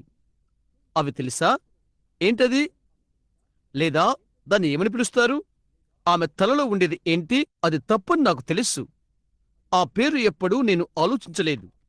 దాన్ని గూర్చి నాకు ఎక్కువగా తెలియదు టోనీ. పర్మనెంట్ అది. తల వెంట్రుకల్లో ఎప్పుడూ ఉండునది. అదే పాటల వరుసలో ఆమె పడకముందు ఒకటది ఆమె తల వెంట్రుకల్లో పెట్టుకునేది. ఆమె పేద తల్లి అక్కడ ఆమె జీవనము కోసము తొట్లు కడుగుతూ ఉండేది. ఆమె వెళ్ళి తల వెంట్రుకల్లో పెట్టు పర్మనెంట్ తెచ్చుకున్నప్పుడు ఆమె పాడుటకు నేను అనుమతించను అని నేను అన్నాను. ఎందుకనగా ఆమె అది చేసినప్పుడు ఆమె పాడుటకు పనికిరాదని నేను చెప్పాను. అవును, వేదిక లేక ప్రసంగ వేదిక పరిశుభ్రంగా కాపాడటానికి దేవుడు మనకు సహాయము దయచెను కాక. ఈ రోజు లోకములో ఉన్న విషయం ఇదే. సహోదరుడా, విను. పురాతన కాలంలో చెట్టు నుండి ఔషధం తయారు చేయుటకు అనుభవం నేను నమ్ముతున్నాను. అక్కడ పొదలో అక్కడ చేదు వెల్లన్నీ పెరికివేసి నేలను దున్ని విత్తనం పెడతారు. అవును, ఎప్పుడు గమనించు, అందమును గూర్చి కయ్యూను ఆలోచన చేశాడు. వారు ఆలోచన చేస్తారు, మా సంఘము, మేము క్రొత్త ఆలయాన్ని కడతాము, అది మంచిదే. ప్రతిదీ కూడా అందమే, అది మంచిదే. ప్రభువైన యేసుతో కూడా నీవు స్వీకరిస్తే, నీవు ఆయనకు ప్రథమ స్థానమిచ్చినట్లయితే మిగతా వాటిని ఆయనే జగ్గ తీసుకుంటాడు. ఒకరు అడిగారు, సహోదర బ్రహ్మాం, ఈ అమ్మాయి ఈ విధంగా కనిపిస్తున్నది, బలిపీఠము ఎద్దుకు రావచ్చునా అని నీవనుకుంటున్నావా? నేను చెప్పాను, ఇది వసంత ఋతువు కాబోతున్నది. ఇక్కడున్న నిదానంగా పెరిగే ఆ సింధూర వృక్షాలన్నీ, వాటిలో ప్రతి ఒక్కటి వాటి మీదికి ఆకులు తెచ్చుకోవలసి ఉన్నది. శరదృతువు ఆకులు రాలు కాలము అది అనుభవించినది. మనం వెళ్లి ఆకులు పెరికివేయనవసరం లేదు. కొత్త ఆకులు వచ్చుట కొరకై కొత్త జీవం పైకి రానే, పాత ఆకులు రాలిపోతవి. అవునది నిజం. ఆమేన్. విను, ఇది కూడా నేను చెప్పవచ్చా? పాత ఆకు రాలిపోతే, పాత ఆకు రాలిపోకపోతే కొత్త జీవం రాలేదని అది చూయిస్తున్నది. ఇప్పుడు నా మీద కోప్పడవద్దు, నేను యేసును గురించి మాట్లాడుతున్నాను. అవును, అదే మంచిది. మన పరలోకపు తండ్రికి ఎంతటి అమూల్యమైనదో అది గమనించు. ఆయనేమి చేశాడో చూడు. అక్కడి కయ్యూను వచ్చాడు, అతని అర్పణ అతడు చేశాడు, అతడు ఆరాధన చేశాడు, అతడు మందిరానికి వెళ్ళాడు. ప్రక్కవాడు ఎంతటి మంచివాడో అతడు అంతటి మంచివాడు. ఏశావు అంతే. ఏశావు తన గుణగణాలలో యాకోబు కంటే మంచివాడు, ఒక పెద్ద మనిషి కంటే పెద్ద మనిషి. అతడు తన తండ్రిని ప్రేమించాడు, అతని విషయాలు మంచిగానే చేశాడు. అయితే దేవుడు యాకోబును ఎన్నుకున్నాడు. ఇప్పుడు గమనించు, హెబేలు తన అర్పణ అర్పించుటకు వచ్చినప్పుడు, అది ఎంతో వ్యత్యాసకరంగా ఉన్నది. ఇక్కడ హెబేలు వచ్చాడు, అతడు పనిచేయలేదు. పట్టణములో వెళ్ళుటకు పెద్ద సంఘము కొరకు అతడు ప్రయత్నము చేయలేదు. సహవాసము చేయుటకు అందమైన గుంపును కనుగొనటానికి అతడు ప్రయత్నము చేయలేదు. ఆమేన్. అతడికున్నదేదో అదే తీసుకుని వచ్చాడు, అంతే. అతడి గొర్రెల కాపరి కాబట్టి అతడు అక్కడికి చేరుకుని గొర్రె పిల్లను పట్టుకుని కట్టి, ఆ దినాలలో ఎలాంటి జనపనార లేదని నేను అనుకుంటున్నాను. కాబట్టి అతడు తప్పకుండా ద్రాక్షాతీగ తీసుకుని దాని మెడకు చుట్టి ఉంటాడు. అయితే దేని గురించి మాట్లాడుతున్నది? వారు ఆయన కలవరి ఎద్దుకు నడిపించింది. ఆయన గొర్రెపిల్ల, ఆయన ఎందుకు పశుశాలలో జన్మించాలి అని అడిగారు. మంచిది, గొర్రె పిల్లలు ఇళ్లలో జన్మించవు కదా, అవి పశుల కొష్టాలలో జన్మిస్తవి. వారు ఒక గొర్రె వలె వధశాలకు వారు నడిపించారు. వారు ఆయన్ను నడిపించుకుని పోయారు. కలువరి వరకు ఆయన నడిపించారు. ఆయన దేవుని గొర్రెపిల్ల. ఆమేన్. భూమికి పునాదులు వేసినది మొదలు. నేనిది ఆలోచన చేస్తున్నప్పుడు అక్కడకు హెబెల్ యొక్క గొర్రెపిల్ల వచ్చినది, దేవుని గొర్రెపిల్ల వచ్చినది. నేను దాన్ని ఆలోచన చేస్తున్నప్పుడు నా గుండె తిరిగిపోతున్నది. నన్ను గురించి నేను ఆలోచన చేస్తున్నప్పుడు ఒక పేదవాడును, అయోగ్యుడును, భక్తి లేని పాపిని, దేవుడు లేకుండా చనిపోతున్నవాడును, లోకంలో క్రీస్తు లేనివాడను, నిరీక్ష లేనివాడను నేను. మనోహరుడైన ఒకడు యుక్తకాలమందు నా నిమిత్తం చనిపోయేను. ఎన్నిక లేనివానిగాను తృణీకరించబడినవానిగాను ఉండెను. ఆయన దృష్టిలో నేను అంగీకరించబడు కొరకై నా నిమిత్తం ఆయన అలాగు ఆయను. నేను దాన్ని దాటిపోలేకపోతున్నాను. ఆయన ఏ విధంగా అది చేశాడో నేను ఊహించలేక ఉన్నాను. నేను ఎవరని? తరువాత ఆయన నీ కొరకు చేశాడా అని నీవు అంటావు. అవును, పరిశుద్ధాత్మ వచ్చాడు, ఒక దినం నన్ను వేటాడి నీ కొరకు ఆయన చేశాడు అని చెప్పాడు. నేను ఆయన నమ్మాను, నేను ఆయన నమ్మియున్నాను. అవునండి, నేను ఆయన అంగీకరించాను. అది అలాగనే నేను కనుగొన్నాను. వారు మూఢభక్తి గల వారిని ప్రజలు చెప్పినా పర్వాలేదు, లేక వారు అయినప్పటికీ నేను దేవుని నమ్మియున్నాను. ఆయన చెప్పినట్లు ఆయన చేశాడు. నేను చిన్న హెబెలును చూడగలుగుతున్నాను. ఇప్పుడు గమనించండి, హెబెలు వెళ్ళిపోయి ఈ చిన్న ద్రాక్ష తీగను తెచ్చాడు.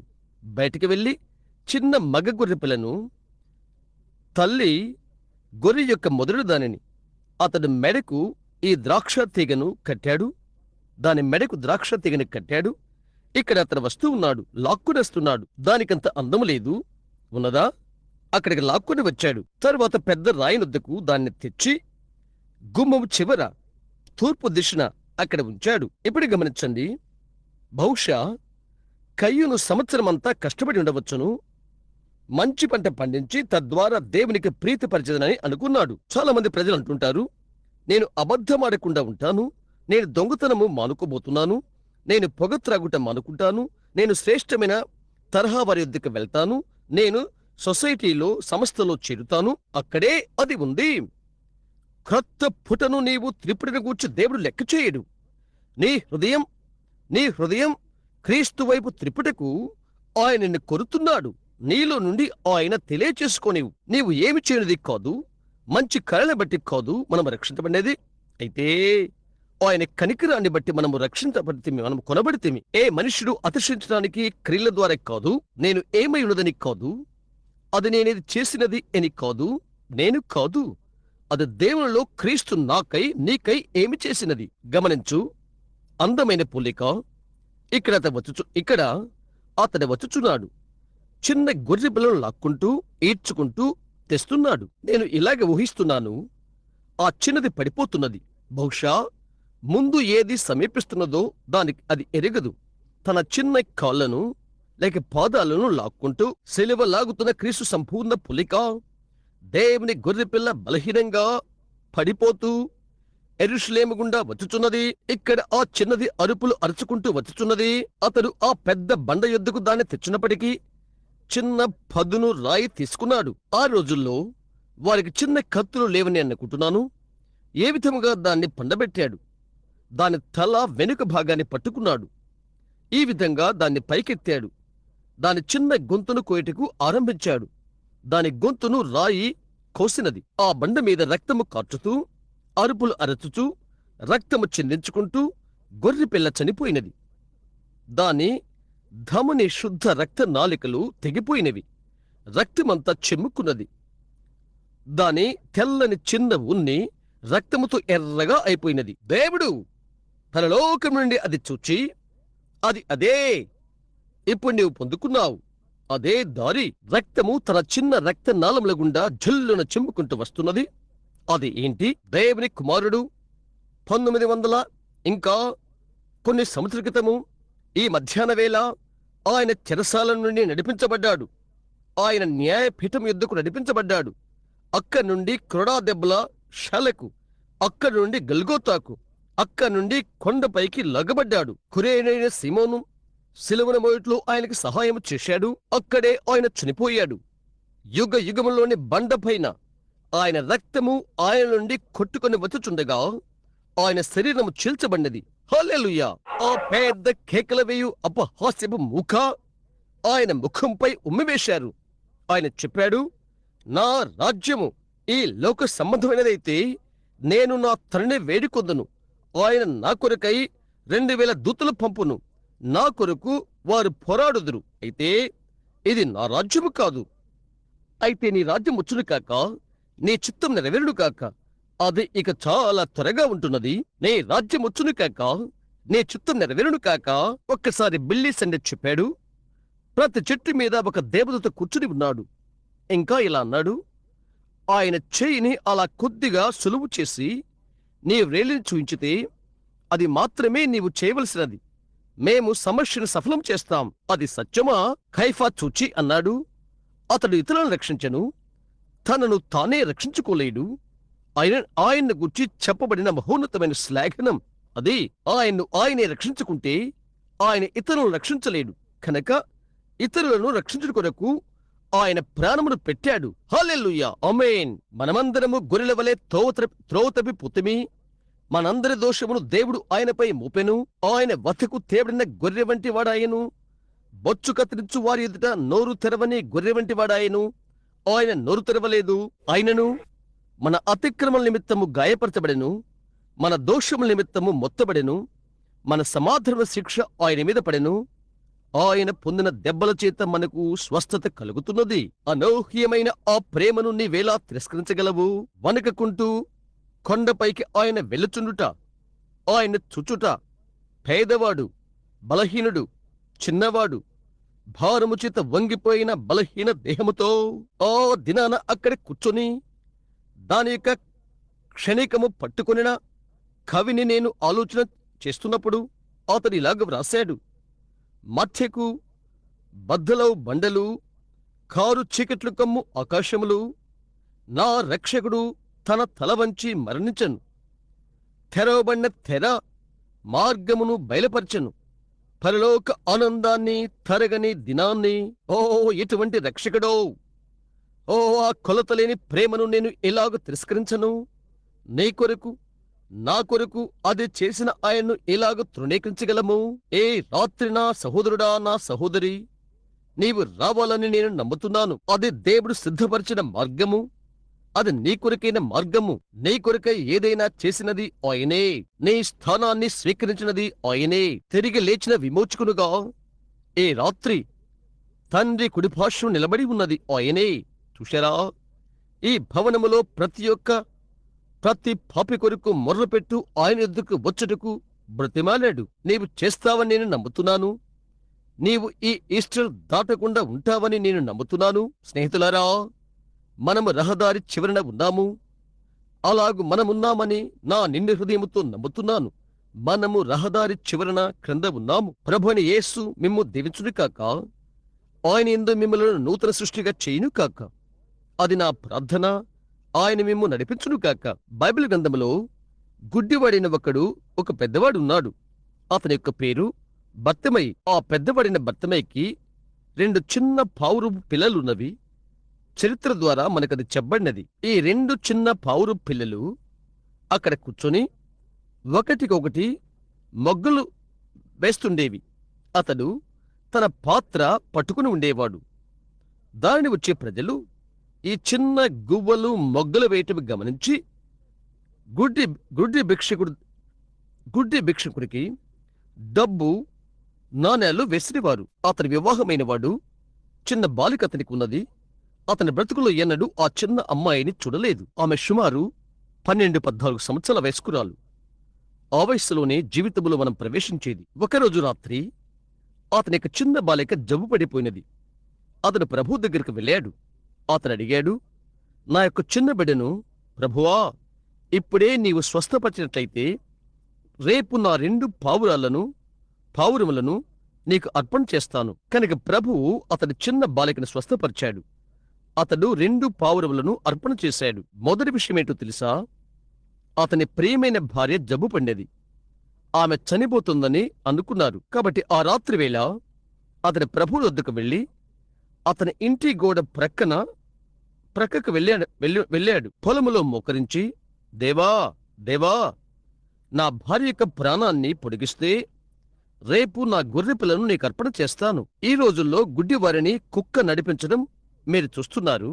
వారి నడిపించడానికి వారు కుక్కలను తర్బీతిస్తారు. వారి యొక్క దినాల్లో ప్రజలు నడిపించడానికి గొర్రెలకు తర్బీతిస్తారు. కనుక అతని చుట్టూ నడిపించేది గొర్రెపిల్ల. అతను అడిగాడు, నీవు నా భార్యను స్వస్థపరిచినట్లయితే రేపు నా గొర్రెపిల్లను నీకు అర్పణ చేస్తాను. అతని భార్య స్వస్థత పొందినది. ఆ మరుసటి రోజు అతడు ఆలయానికి వెళ్తున్నాడు. ప్రధాన యాజకుడైన కయఫా నిలబడి ఉండి ఇలా అడిగాడు, గురుడి బర్తిమయ్య, ఎక్కడికి వెళ్తున్నావు? అతడన్నాడు, ఓ ప్రధాన యాజకా, నా గొర్రెపిల్లను అర్పించుటకు నేను ఆలయానికి వెళ్తున్నాను. నేను ప్రభువుకు వాగ్దానం చేసుకున్నాను. ఆయన నా భార్యను స్వస్థపరిచినట్లయితే నా గొర్రెపిల్లను నేను అర్పిస్తానని. అతడన్నాడు, నీవు ఆ గొర్రెపిల్లను ఇవ్వలేవు బర్తిమయ్య, ఎందుకనగా ఆ గొర్రెపిల్ల నీ కళ్ళు అన్నాడు. నేను నీకు కొంత డబ్బు ఇస్తాను. ఆలయంలో అమ్మేవారి యొద్దకు వెళ్ళి నీకొక గొర్రెపిల్లను కొను. బర్తిమయ్య అన్నాడు, ఓ ప్రధాన యాజకా, నేను గొర్రెపిల్లను ఇచ్చదనని దేవునికి వాగ్దానము చేయలేదు. ఈ గొర్రెపిల్లనే ఇస్తానని నేను ఆయనకు వాగ్దానం చేశాను. నీవు అలాంటి వాగ్దానం చేస్తావో లేదోనని నేను ఆశ్చర్యపోతున్నాను. సమస్త సమృద్ధి గల ఆ గొర్రెపిల్లను ఈ రాత్రి నీవు చూచినట్లయితే ఆలోచన చేయి. ప్రభువా, నీవు నన్ను స్వస్థపరిచినట్లయితే నేను నిన్ను సేవిస్తానని నేను వాగ్దానం చేస్తున్నాను. నేను చేయగలిగిందంతా చేస్తాను. నీవు నా బిడ్డను బ్రతికించినట్లయితే, లేక నీవు అక్కడి నిలబడి ఉండగా నీ తల్లి లేక నీవు ప్రేమించిన ఒకరు సమాధిలో పెట్టబోతున్నారు. ఓ దేవా, నేను వారిని కలుసుకుంటాను. అది నీ భావమో కాదోనని నేను ఆశ్చర్యపడుతున్నాను. నీవు వాగ్దానం చేసినది నీవు నెరవేర్చకుండా ఈ ఈస్టర్ దాటబోతున్నావోనని నేను ఆశ్చర్యపోతున్నాను. అతడు వెళ్ళిపోయి తన గొర్రె పిల్లను అర్పణ చేశాడు. తిరిగి వస్తున్నాడు. ఒకరు అతను నడిపించుచున్నారు. తర్వాత అతను అన్నాడు, అతను తిరిగి వచ్చుచున్నప్పుడు, బర్తిమయ్యా, నీవది చేయకూడదు. అతని గొర్రె పిల్లను పట్టుకొనుటకు వెళ్ళిన యాజకుడు అన్నాడు, నీవది తీసుకో, లేక ఈ గొర్రె పిల్లను అర్పణ చేయలేవు అన్నాడు. గుడ్డి బర్తిమయ్య, ఆ గొర్రె పిల్ల నీ కన్నులు తెలుసా? అవును, నాకు తెలుసు. అయితే నేను దేవునికి వాగ్దానం చేశాను. గుడ్డి బర్తిమయ్య కన్నులకు దేవుడే గొర్రె పిల్లను సంసిద్ధము చేయును. కొద్ది కాలమైన తర్వాత ఒకానొక దినాన పొలములో అతడు వణికిపోతున్నాడు. వారొక ధ్వని విన్నారు. గుడ్డి బర్తిమయ్య కన్నులకు దేవుడొక గొర్రె పిల్లను సిద్ధపరిచాడు. వీధిలో గుండా ఆయన వచ్చాడు. అతడు అడిగాడు, ఏంటి శబ్దమంతా? ఆయన ఎక్కడుంటాడో అక్కడ శబ్దముంటున్నది. ఈ శబ్దమంతా ఏంటి? అతడు చెప్పాడు, నజరేతు వాడైన యేసు అను ఒకడు దారిన వెళ్ళుచున్నాడు. అతడు తన పై వస్త్రమును విసిరివేసి అదెక్కడికి వెళ్ళిపోయిందో అతను చూడలేదు. అతను లెక్క చేయలేదు. దేవుడు ఒక గొర్రె పిల్లను సిద్ధపరిచాడు. అతడు నేరుగా గొర్రె పిల్ల యొద్దకే వెళ్ళాడు. యేసు, దావీదు కుమారుడా, నన్ను కరుణించు అని అన్నాడు. ధనవంతులైన వారు, ఆ చుట్టుప్రక్కల ఉన్నవారు, ప్రవక్తకు రాజుకు చుట్టూ నిలబడి ఉన్నవారు, ఓ నిమ్మలంగా ఉండు, ఆయన నీ మాట వినడు అని అన్నారు. అతనింకా పెద్దగా కేకవేశాడు. వారిలో కొందరన్నారు, అద్భుత కార్యములు జరుగు దినాలు అయిపోయినవి. ఆ దినాన అటువంటిదేదీ లేదు. ఇంకా పెద్దగా అతడు అరిచాడు, దావీదు కుమారుడా, నన్ను కరుణించు. దేవుడు గొర్రె పిల్లను సిద్ధపరచెను. గుడ్డి బర్తిమయ్య కండ్లకు సిద్ధపరిచిన ఆ గొర్రె పిల్లయే ఈ దినమున నీ కొరకు సిద్ధపరచబడి ఉన్నది. 1900 లేక మరికొన్ని ఆ సంవత్సరాల క్రితము ఆ దూరాన్న గొల్గోత ఎక్కిపోయి ఆయనకు ఆయనే నలగొట్టబడి ముక్కలుగా చేయబడ్డాడు. స్నేహితుడా, విను, జ్ఞాపకముంచుకో. హేబెలు తన మందులోకి వెళ్లి గొర్రెపిల్లను తెచ్చి అర్పణ బల్ల యొద్ద దాన్ని చంపాడు. ఇది పట్టుకోవటం మంచిదని ఇప్పుడు మంచిది. తన గొర్రెపిల్లను వధించిన రాయొద్దునే హెబెలు చనిపోయాడు. నీవు చనిపోవటానికి ఇష్టంగా ఉన్నావా? నీ తలంపులన్నీ చంపివేసుకుంటూ నీవు సంసిద్ధంగా ఉన్నావా? నీ గొర్రెపిల్ల ఎక్కడున్నదో ఆ రాయొద్ద పండుకో, చచ్చిపో. దేవా, నన్ను కరుణించు అని చెప్పు. యవ్వనస్తులైన స్త్రీ పురుషులు రకరకాల విషయాలకు వారి జీవితాలు అర్పించుకుంటూ గర్వంగా ఆలోచిస్తున్న, తాము తలంచుకొనుచున్న స్త్రీ పురుషులను నేను ఆలోచన చేస్తున్నప్పుడు, వయసు ఉన్న పెద్దవారైన పురుషులు, వారి ఉద్యోగాలు, వారి గౌరవప్రదాలు, వారి పొరుగువారు మొదలైనవి, ఈ రాత్రి అక్కడ ఉన్న కల్వరి యొద్దకు ఎందుకు నీవు ప్రాకి వెళ్ళకూడదు? హల్లెలూయా! నీ యొక్క స్వంత జీవితాన్ని మొక్కలే కానివు. ఆ దూరాన సిలువలో ఆయనతో కూడా చనిపో. యుగములలో నా బండా, నాకు ఆశ్రయం, నన్ను నీలో దాక్కుని అని ఆయన్ను కౌగిలించుకో.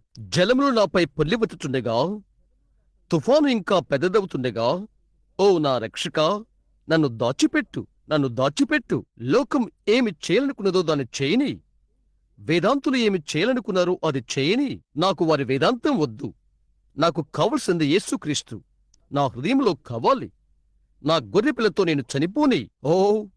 నేను అక్కడ ఉన్న ఆ చిన్న రంగుజాతి మిషన్ వారి యొద్దకు వెళ్ళి ఆ రాత్రి నేను నడుచుకుంటూ వెళ్ళుట ఎంత కఠినమైనదో నాకు తెలుసును. అక్కడంతా తెల్లవారు నిలబడి ఉండి అతడు రంగుజాతి మిషన్ వారిలోకి వెళ్ళిపోవచ్చున్నాడు అని చెప్పుకున్నారు. అది కఠినమైనది. నాలోని సమస్తమైన కెంటికి ఠీవితో నేనెక్కడికి నడుచుకుంటూ వెళ్ళాను. అయితే దేవుడు చెప్పాడు, అది నీకు కావాలనుకున్నట్లయితే అక్కడికి వెళ్ళు. నేనెక్కడికి నడుచుకుంటూ వెళ్ళాను, అక్కడ బలిపీఠం దగ్గర మోకరించాను. నాకు నేను చనిపోయే వరకు, తాత బిల్ బ్రెన్హామ్ చనిపోయే వరకు నేను అక్కడే ఉన్నాను. 20 సంవత్సరాల క్రితము. హల్లెలూయా! క్రీస్తుతో కూడా నేను సిలువేయబడ్డాను. అయినా జీవిస్తున్నాను, నేను కాదు. అయితే క్రీస్తు నాలో జీవిస్తున్నాడు. ఒక దినాన ఆ మహిమగల పునరుద్ధానములో ఆయన వచ్చినప్పుడు నా శరీరం బహుశా అక్కడున్న మట్టిలో విశ్రాంతి పొందుతూ ఉండవచ్చు. అయితే అది జరిగినప్పుడు గడ్డి వెనుకకు కదలుట నీవు చూస్తావు. ఆయన ఘనమైన మహిమ రూపంలో నీవు వస్తావు. ఆయన ఘనమైన మహిమ రూపంలో నేను వస్తాను, అనేకులతో కలిసి. హల్లెలూయా! ఎందుకనగా ఆయన పునరుద్ధాన బలమును నేను ఎరుగుదును. ఈ రాత్రి మీలో ప్రతి ఒక్కరూ ఏమి చేయాలో నేను నమ్ముతాను. అక్కడ ఉన్న గొల్గోతాకు ఈ రాత్రి ప్రాకి రండి. ఇప్పుడు చిన్న యాత్ర తీసుకుందాము. నీకు సమీపంగా వచ్చుచున్నాను నా దేవా అను దాని శృతి నీవు సహోదరి, అది మరణ సంబంధమైనది అని నీవు చెప్తావు. సరే సహోదరుడా, సమయం అనేది మనకుంటే మనకు చావు సంబంధమైనది అవసరం. అది ఇప్పుడే కావాలి. ప్రజలు వారి అహములోను గర్వములోను మనుషులు చావాలి. ఇప్పుడు నిశ్శబ్దంగా మనం తల్ల ఉంచుకుందాము.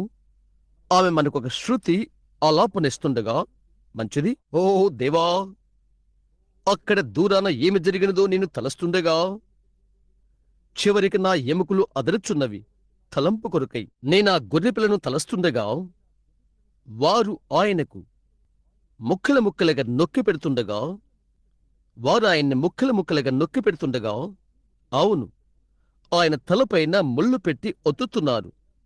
సైనికులు ఆయన ముఖంపై ఉమ్మివేసి, యూదుల రాజా ఒకడు చేయి అని అంటున్నారు. ఆయన ప్రవక్తలకు ప్రవక్తయుండెను. వారు ఆయన తలకు గుడ్డపేలిక కట్టి ఆయన్ను రెల్లుతో తలపై కొట్టి, ఇప్పుడు ప్రవచించు, నిన్ను కొట్టిందెవరో చెప్పు. అయితే ప్రవక్త చెప్పినాడు, ఆయన నోరు తెరవకుండెను. ఆయనది చెప్పడు. ఆయన చేతులను కట్టి ఆయన బంధించారు, నిలబెట్టారు. పెద్ద కొరడా పట్టుకుని ఆయన వీపులో గుండా ఆయన ప్రశస్తమైన ప్రక్కటెముకలు కాన్పిస్తుండగా ఆయన్ని కుట్టారు. బుడబుడమంటూ ఆయన ప్రక్కలో గుండా రక్తము నేలపైకి కరుతుంది. ఆయన నడుచుటూ వచ్చుట నేను వింటున్నాను. ఆయన చెప్పుల్లో గుండా రక్తం ఒత్తుకొని కరుతుంది. ఆయన ఇమ్మానుయేలు, ఆయన దేవుడు, దేవుని రక్తము. ఇంకా వారా సిలువను తీసుకుని ఆయన వీపుపై మోపుట నేను చూచుచున్నాను. ఆ ముల్లు ముల్లుగా ఉన్న కరుకైన సిలువ, అక్కడికి ఆయన వెళుతూ ఉన్నాడు. వీపును గాయములతోనే వీధుల్లో గుండా ఆయన వెళుతూ ఉన్నాడు. పెద్దగా అరుపులు అరుస్తున్న గుంపు నవ్వుతూ ఆయన ఎగతాళి చేస్తున్నారు. అక్కడ ప్రవక్త వెళుతున్నాడు. ఆ ఘనుడైన యేసు వెళ్ళుచున్నాడు. ఆ దైవిక స్వస్థతనిచ్చువాడు వెళ్ళుచున్నాడు. అయితే ఆయన నా యొక్క ప్రభువు. నేను ఆయన వద్దకు ఎక్కి వెళ్తాను. కొండ ఎక్కి ఆయన వెళ్తున్నాడు. యవ్వనస్తులైన సగం బట్టలతో ఉన్న స్త్రీలు ఆయన చుట్టూ పరుగులు తీస్తూ తమాషా చేస్తున్నారు. వారి అబ్బాయి స్నేహితులు ఒకరినొకరును హత్తుకుంటూ కొండ ఎక్కుతున్నారు. సహోదర వాడ్, అది ఇంకా మరింత మారలేదు. గొప్ప సంఘాల సభ్యులు ఇలా చెప్పడం నేను చూస్తున్నాను. చూడు, అదిగో అతడే మన సంఘాన్ని మొక్కలు చేయాలనుకుంటున్నాడు. మన సంఘ కాపరికి వ్యతిరేకంగా బోధ చేశాడు. ఇప్పుడు అతడు చూడు. అయితే ఆ విధంగా ఉండవలనని ప్రవక్త చెప్పాడు. ఆయన దేవుని గొర్రెపిల్ల. ఆయన తల ప్రక్కకి వంచి గడ్డం మీదుగా ఉమ్మి కార్చుకుంటూ నేను చూస్తున్నాను. ఆకాశవైపు తన కన్నులు కదలించి మోల్గుతూ కొద్దిగా జరుగుతూ ఉన్నాడు. ప్రభువా, ఆయనతో నేను ఇప్పుడు విశ్వాసం ద్వారా నడవాలనుకుంటున్నాను. ఆయన వీపు తట్టి, ప్రభువా, నేనిక్కడ నిలబడతాను. ఏమి చేయాలో నాకు చెప్పు, నేను దాన్ని చేస్తాను.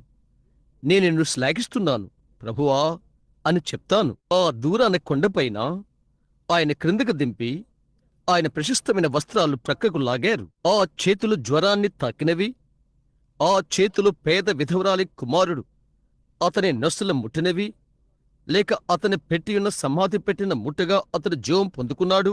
దౌర్కాకు ప్రాణం తిరిగి వచ్చుటకు పిలిచినది ఆయనే. యాయిరు కుమార్తెకు జీవమిచ్చినది ఆయనే. లాజరు బయటికి రమ్మని పిలిచినది ఆయనే. ఆ పెదవులు ఇప్పుడు రక్తము కరుతున్నవి, ఎండిపోతున్నవి, అరుపులు అరుచుచున్నవి. భయంకరమైన ఆ పెద్ద శిలలు ఆయన చేతుల్లోనూ పాదముల్లోనూ దిగగొట్టారు. వారు నా చేతులలోనూ పాదముల్లోనూ శిలలు కొట్టిరి. అది జరగక మునుపు 700 సంవత్సరాల క్రితం ప్రవక్త అది పలికియున్నాడు. ఏంటది? అది హెబెలు యొక్క గొర్రె పిల్ల. వారెక్కడ ఆయన బలవంతంగా క్రిందికి లాగుతున్నారు. శరీరము చీలిపోయినది. ఆయన బలహీనమైన శరీరము వణికిపోతుంది. నేను దప్పికొనుచున్నాను అని ఆయన అడిగాడు. వారు ఆయనకు చేదు చిరుకును ఇచ్చారు. వారు ఆయనపైకి ముఖమ్ముడిగా వచ్చారు. గోల చేశారు. ఆయన ఎగతాళి చేశారు. ఘనమైన అద్భుతములు చేయువాడా, అందును గుర్చి ఒకటి చేయి ఇప్పుడు. అప్పుడు మేఘాలు చీకట్లు కమ్ముకున్నవి, మెరుపులు ఆరంభమైనవి. దేవుడు ఆయన ముఖమును దాల్చుకున్నాడు. ఆయన ఇక అక్కడ నిలబడలేకపోయాడు. ఓ దేవా, పాపమెంతటి క్రూరమైనదో, ఎంతటి క్రూరమైనదో, ఎంతటి క్రూరమైనదో! ప్రశస్తమైన వాడు అది చేయటానికి కారణమైనది. చివరకు దేవుడే తన ముఖమును దాచుకున్నంత మూల్యము చెల్లించవలసి వచ్చెను. దేవదూతలు తమ ముఖములు కప్పుకున్నారు, ప్రక్కకు మళ్లారు, ఆయన కొరకు ఏడ్చారు. చంద్రుడు నక్షత్రాలిక ముందుకు కదలలేకపోయారు. అవి ఇక కాంతినివ్వలేకపోయినవి. సాక్షాత్తు వాటిని సృజించిన దేవుడు సిలువలో చనిపోవుచుండెను. ఆయన తన తలను వాల్చెను. ఆయనది చేయకముందు ఆయన వస్త్రము కొరకు చీట్లు వేయి వారిని ఆయన క్రిందకి చూశాడు. ప్రవక్త చెప్పినది నెరవేర్చి చూశాడు. ఆయన అన్నాడు, తండ్రి, వీరేమి చేయుచున్నారో వీరిరుగురు కనుక వీరిని క్షమించు. అదాంతా ప్రేమే. ఆదాము గొర్రెపిల్ల, దేవుడు సిద్ధపరిచిన గొర్రెపిల్ల, జగదుత్పత్తి మొదలుకొని వధింపబడిన దేవుడు సిద్ధపరిచిన గొర్రెపిల్ల. అక్కడ ఆయన చనిపోయాడు, నిరాధారుడుగా, చెట్టు చివరకు దేవుడే మర్చిపోయిన వానిగా. తరువాత ఆయన తండ్రి ఆయన్ని మర్చిపోయాడు. రక్తము కారుతూ ఉంది. ఆయనను ఆ చుట్టూ మనం వెళ్దాం. నవ్వుతున్నారు తీక్షణంగా. ఏమి జరుగుతున్నట్లుగా తీక్షణంగా ఉన్నారు. ఓ దేవా, అదే రక్తము ఎంతో కాలం క్రితము ఆసుపత్రిలో ఉండగా వైద్యుడు అతడు చనిపోతున్నాడు, అతడు చనిపోబోతున్నాడు అని చెప్పాడు. నన్ను స్వస్థపరిచినది ఆ రక్తమే. ఒక చిన్న పాపైన బాలుడుగా ఇక్కడ పరుగులు తీస్తూ ఉన్నప్పుడు నా యొక్క పాపములు క్షమించినది ఆ రక్తమే. నేను నివాసముంటున్న చెడు నుండి నన్ను బయటికి తీసి నీ కుమారుడుగా చేసినది ఆ యొక్క రక్తమే. ఓ మరణమవుతున్న గొర్రెపిల్ల, నీ ప్రశస్త రక్తమే. ప్రభువా, సిలువకు దగ్గరగా నన్ను ఉంచుము. అదే నా యొక్క దర్శనం. దూరాన ఉన్నది అదే ప్రేమ. దేవుని యొక్క గుండె అంత కదిలిపోతుంది అక్కడే. ఆయన ద్వారా వచ్చు సమస్తమును తృణీకరించబడదు. వారందరూ నిత్యజీవం పొందుకుంటారు. నా దగ్గరికి వచ్చువాన్ని ఎంత మాత్రము కూడా త్రోసివేయను. దేవా, ప్రతి ఒక్క వ్యక్తి వారి మనస్సులో ఇలాగ తలంచుచు ఇంటికి వెళ్ళదురు కాక. ఎటువంటి అర్పణ ఇది! విమోచించుటకు ఎంత ఖర్చైనది! దేవుడెంత మూల్యం చెల్లించాడు! మనమేమీ మూల్యం చెల్లించలేదు. అది దేవుని కుమారునే వెలగా చెల్లించాడు. దేవునికది ఎంతో మహోన్నతమైన మూల్యము లేక ధర. దాని విలువ క్రీస్తు యొక్క స్వంత ప్రాణమే. ఆయన షారును రోజా అయితే, రోజాల నుండి నీవు పరిమళ తైలమును తీయాలంటే దానిని నీవు నలపవలెను. 33.5 సంవత్సరముల యవ్వన పురుషునిగా ఆయన రమ్యమైన ప్రాణము నలపబడెను మనం బ్రతుకుడు కొరకై. నా దేవా, నీవు సమీపంగా రానివు.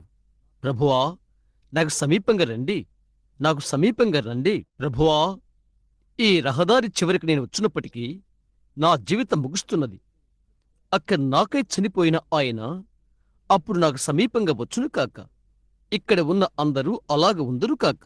ప్రభువా, రేపు లేక ఎల్లుండి ఇక్కడ మందిరంలో కూర్చుండి వర్తమానం ప్రసంగం వినుచున్న ఒక స్త్రీ పాతిపెట్టబడును.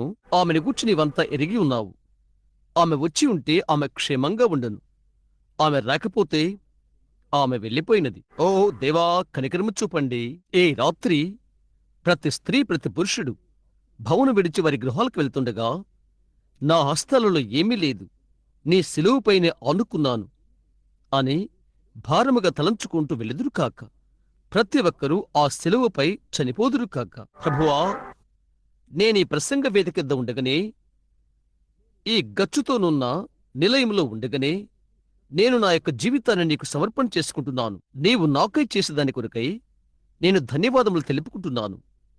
నీ శిలువ జ్ఞాపకార్థముగానున్న రాత్రి నాకై నేను నూతనంగా సమర్పణ చేసుకుంటున్నాను. ప్రభువా, నన్ను స్వీకరించు, నన్ను క్షమించు, నా యొక్క తప్పిదాలు, ఇబ్బందులు క్షమించు. ప్రభువా, దేవుని ఆత్మలో నన్ను శక్తివంతునిగా, బలమైన వానిగా నన్ను చేయి. తద్వారా నీకై ఆత్మలను సంపాదించులాగున ఏ సమాజమును దీవించుము. ఆయన నమ్మును అడుగుచున్నాము. ప్రతి పాపిని క్షమించుము. ప్రతి తప్పిపోయిన వ్యక్తికై తిరిగి అనుమతించుము. మనము తలల వంచి ఉండగానే ఇక్కడ ఇప్పుడున్న ప్రతి పాపి అయిన పురుషుడు, స్త్రీ, చిన్న బాలుడు, బాలికలు, మీరందరూ, అక్కడ వెనకాలన్న యవనస్తులైన మీరు, గతించిన రాత్రి మీతో కఠినంగా మాట్లాడితేని అది చేయుటకు నాకు ఇష్టం లేదు. ప్రభు మీ హృదయాలను దీవించును కాక. సహోదరు బ్రహాం, కరుకైన వాడని మీరు తలంచుండవచ్చును. అయితే నేను మిమ్మల్ని ప్రేమిస్తున్నాను. మీరెక్కడ ప్రారంభించినారో నేను అక్కడే కూర్చున్నాను. అది ఏమైనది నాకు తెలుసును. ఆ కారణము చేతనే నేనది చెప్పాను. మీరు మన ప్రభును ప్రేమించరా? నాకై ప్రార్థించండి. ఇది నాకు సమర్పణ సమయట్లుగా నా కొరకై ప్రార్థించండి. మీలో కొందరు తల్లులు, తండ్రులు, పెద్దవారైన మీరు సమర్పణ సమయముగా ఇది చేసుకునండి. చేస్తారా? మీ హృదయాలలో అంగీకరించండి. మీ నిండు ప్రాణముతో ఆయన యందు నమ్మిక ఉంచండి. ఇప్పుడు మనము తల్ల వంచుండగానే ప్రార్థనలో జ్ఞాపకం చేసుకోవాలని ఎవరైనా ఆశిస్తున్నారా? మీరు అలాగైతే మీ చేయి పైకెత్తి, సహోదర అబ్రహాం, నన్ను జ్ఞాపకముంచుకోండి, నేను దేవునికి సమీపంగా ఉండాలని ఆశపడుతున్నాను అని చెప్పు. మంచిది. డజన్ల కొద్ది హస్తాలు. తండ్రి, వారినందరినీ జ్ఞాపకముంచుకో. వారు సమాధానం పొందాలని నీవు వారికి అనుగ్రహించమని నేను ప్రార్థిస్తున్నాను. మా చెక్కుల నుండి కన్నీరు కరుతూ ఇక్కడ నా ప్రసంగ వేదిక యుద్ధ పడుతున్నది. కొందరు వారి చేతి రుమాళ్ళు పట్టుకుని ఉన్నారు. వారిలో కొందరు భీకరంగా కనిపించువారు, కరుకైన వారు ఇక్కడ ఉన్నారు. నా ముందు కూర్చుని ఉన్నారు. వారి ముఖములో గుండా కన్నీరు కాచుచూ చెక్కిళ్ళు మడతలు పడి ఉన్నారు. మమ్ము స్వీకరించండి ప్రభువా. ఈ దైవిక సన్నిధిలో మమ్మల్ని ఒక్కొక్కరిని క్షమించుము. ప్రియమైన దేవా, ఈ రాత్రి మమ్మల్ని రక్షించు ప్రభువా. వృద్ధులను, యవ్వనులను మేము ఆ దినాన స్వీకరించబడి నీ రాజ్యమందు చేరుదుము కాక. ఎందుకనగా ఆయన నామమున అడుగుచున్నాము. ఆమేన్. మీరు నిశ్శబ్దంగా నిలబడండి. తలలు వంచి ఉండండి. నా దేవా, నా దేవా, నన్నేలా చేయి విడిచితివి? రండి ప్రభువా, ఈ హృదయాలను ఆశీర్వదించు. ఎవరితోనూ ఏమీ మాట్లాడకుండా గౌరవప్రదంగా నిశ్శబ్దంగా ఉంటారా? నిశ్శబ్దంగా భవనాన్ని విడిచి మీ ఇండ్లకు వెళ్ళండి. ఇప్పుడు తిరిగి మీ ఇండ్లకు వెళ్ళండి. ఏ మాట చెప్పకుండా వెనుకకు తిరిగి వెళ్ళండి. దేవుడు మీతో ఉండును. మనమందరము గొర్రెల వలె దారి తప్పిపోతుమి. యెహోవా మనందరి దోషమును అతని మీద మోపెను. అయితే మన అతిక్రమల నిమిత్తము ఆయన గాయపరచబడెను, మన దోషులను బట్టి నలగొట్టబడెను. మన సమాధానార్థమైన శిక్ష ఆయన మీద పడెను. ఆయనను మొత్తబడిన వానిగాను, బాధింపబడిన వానిగాను మనం ఆయన ఎంచుతిమి.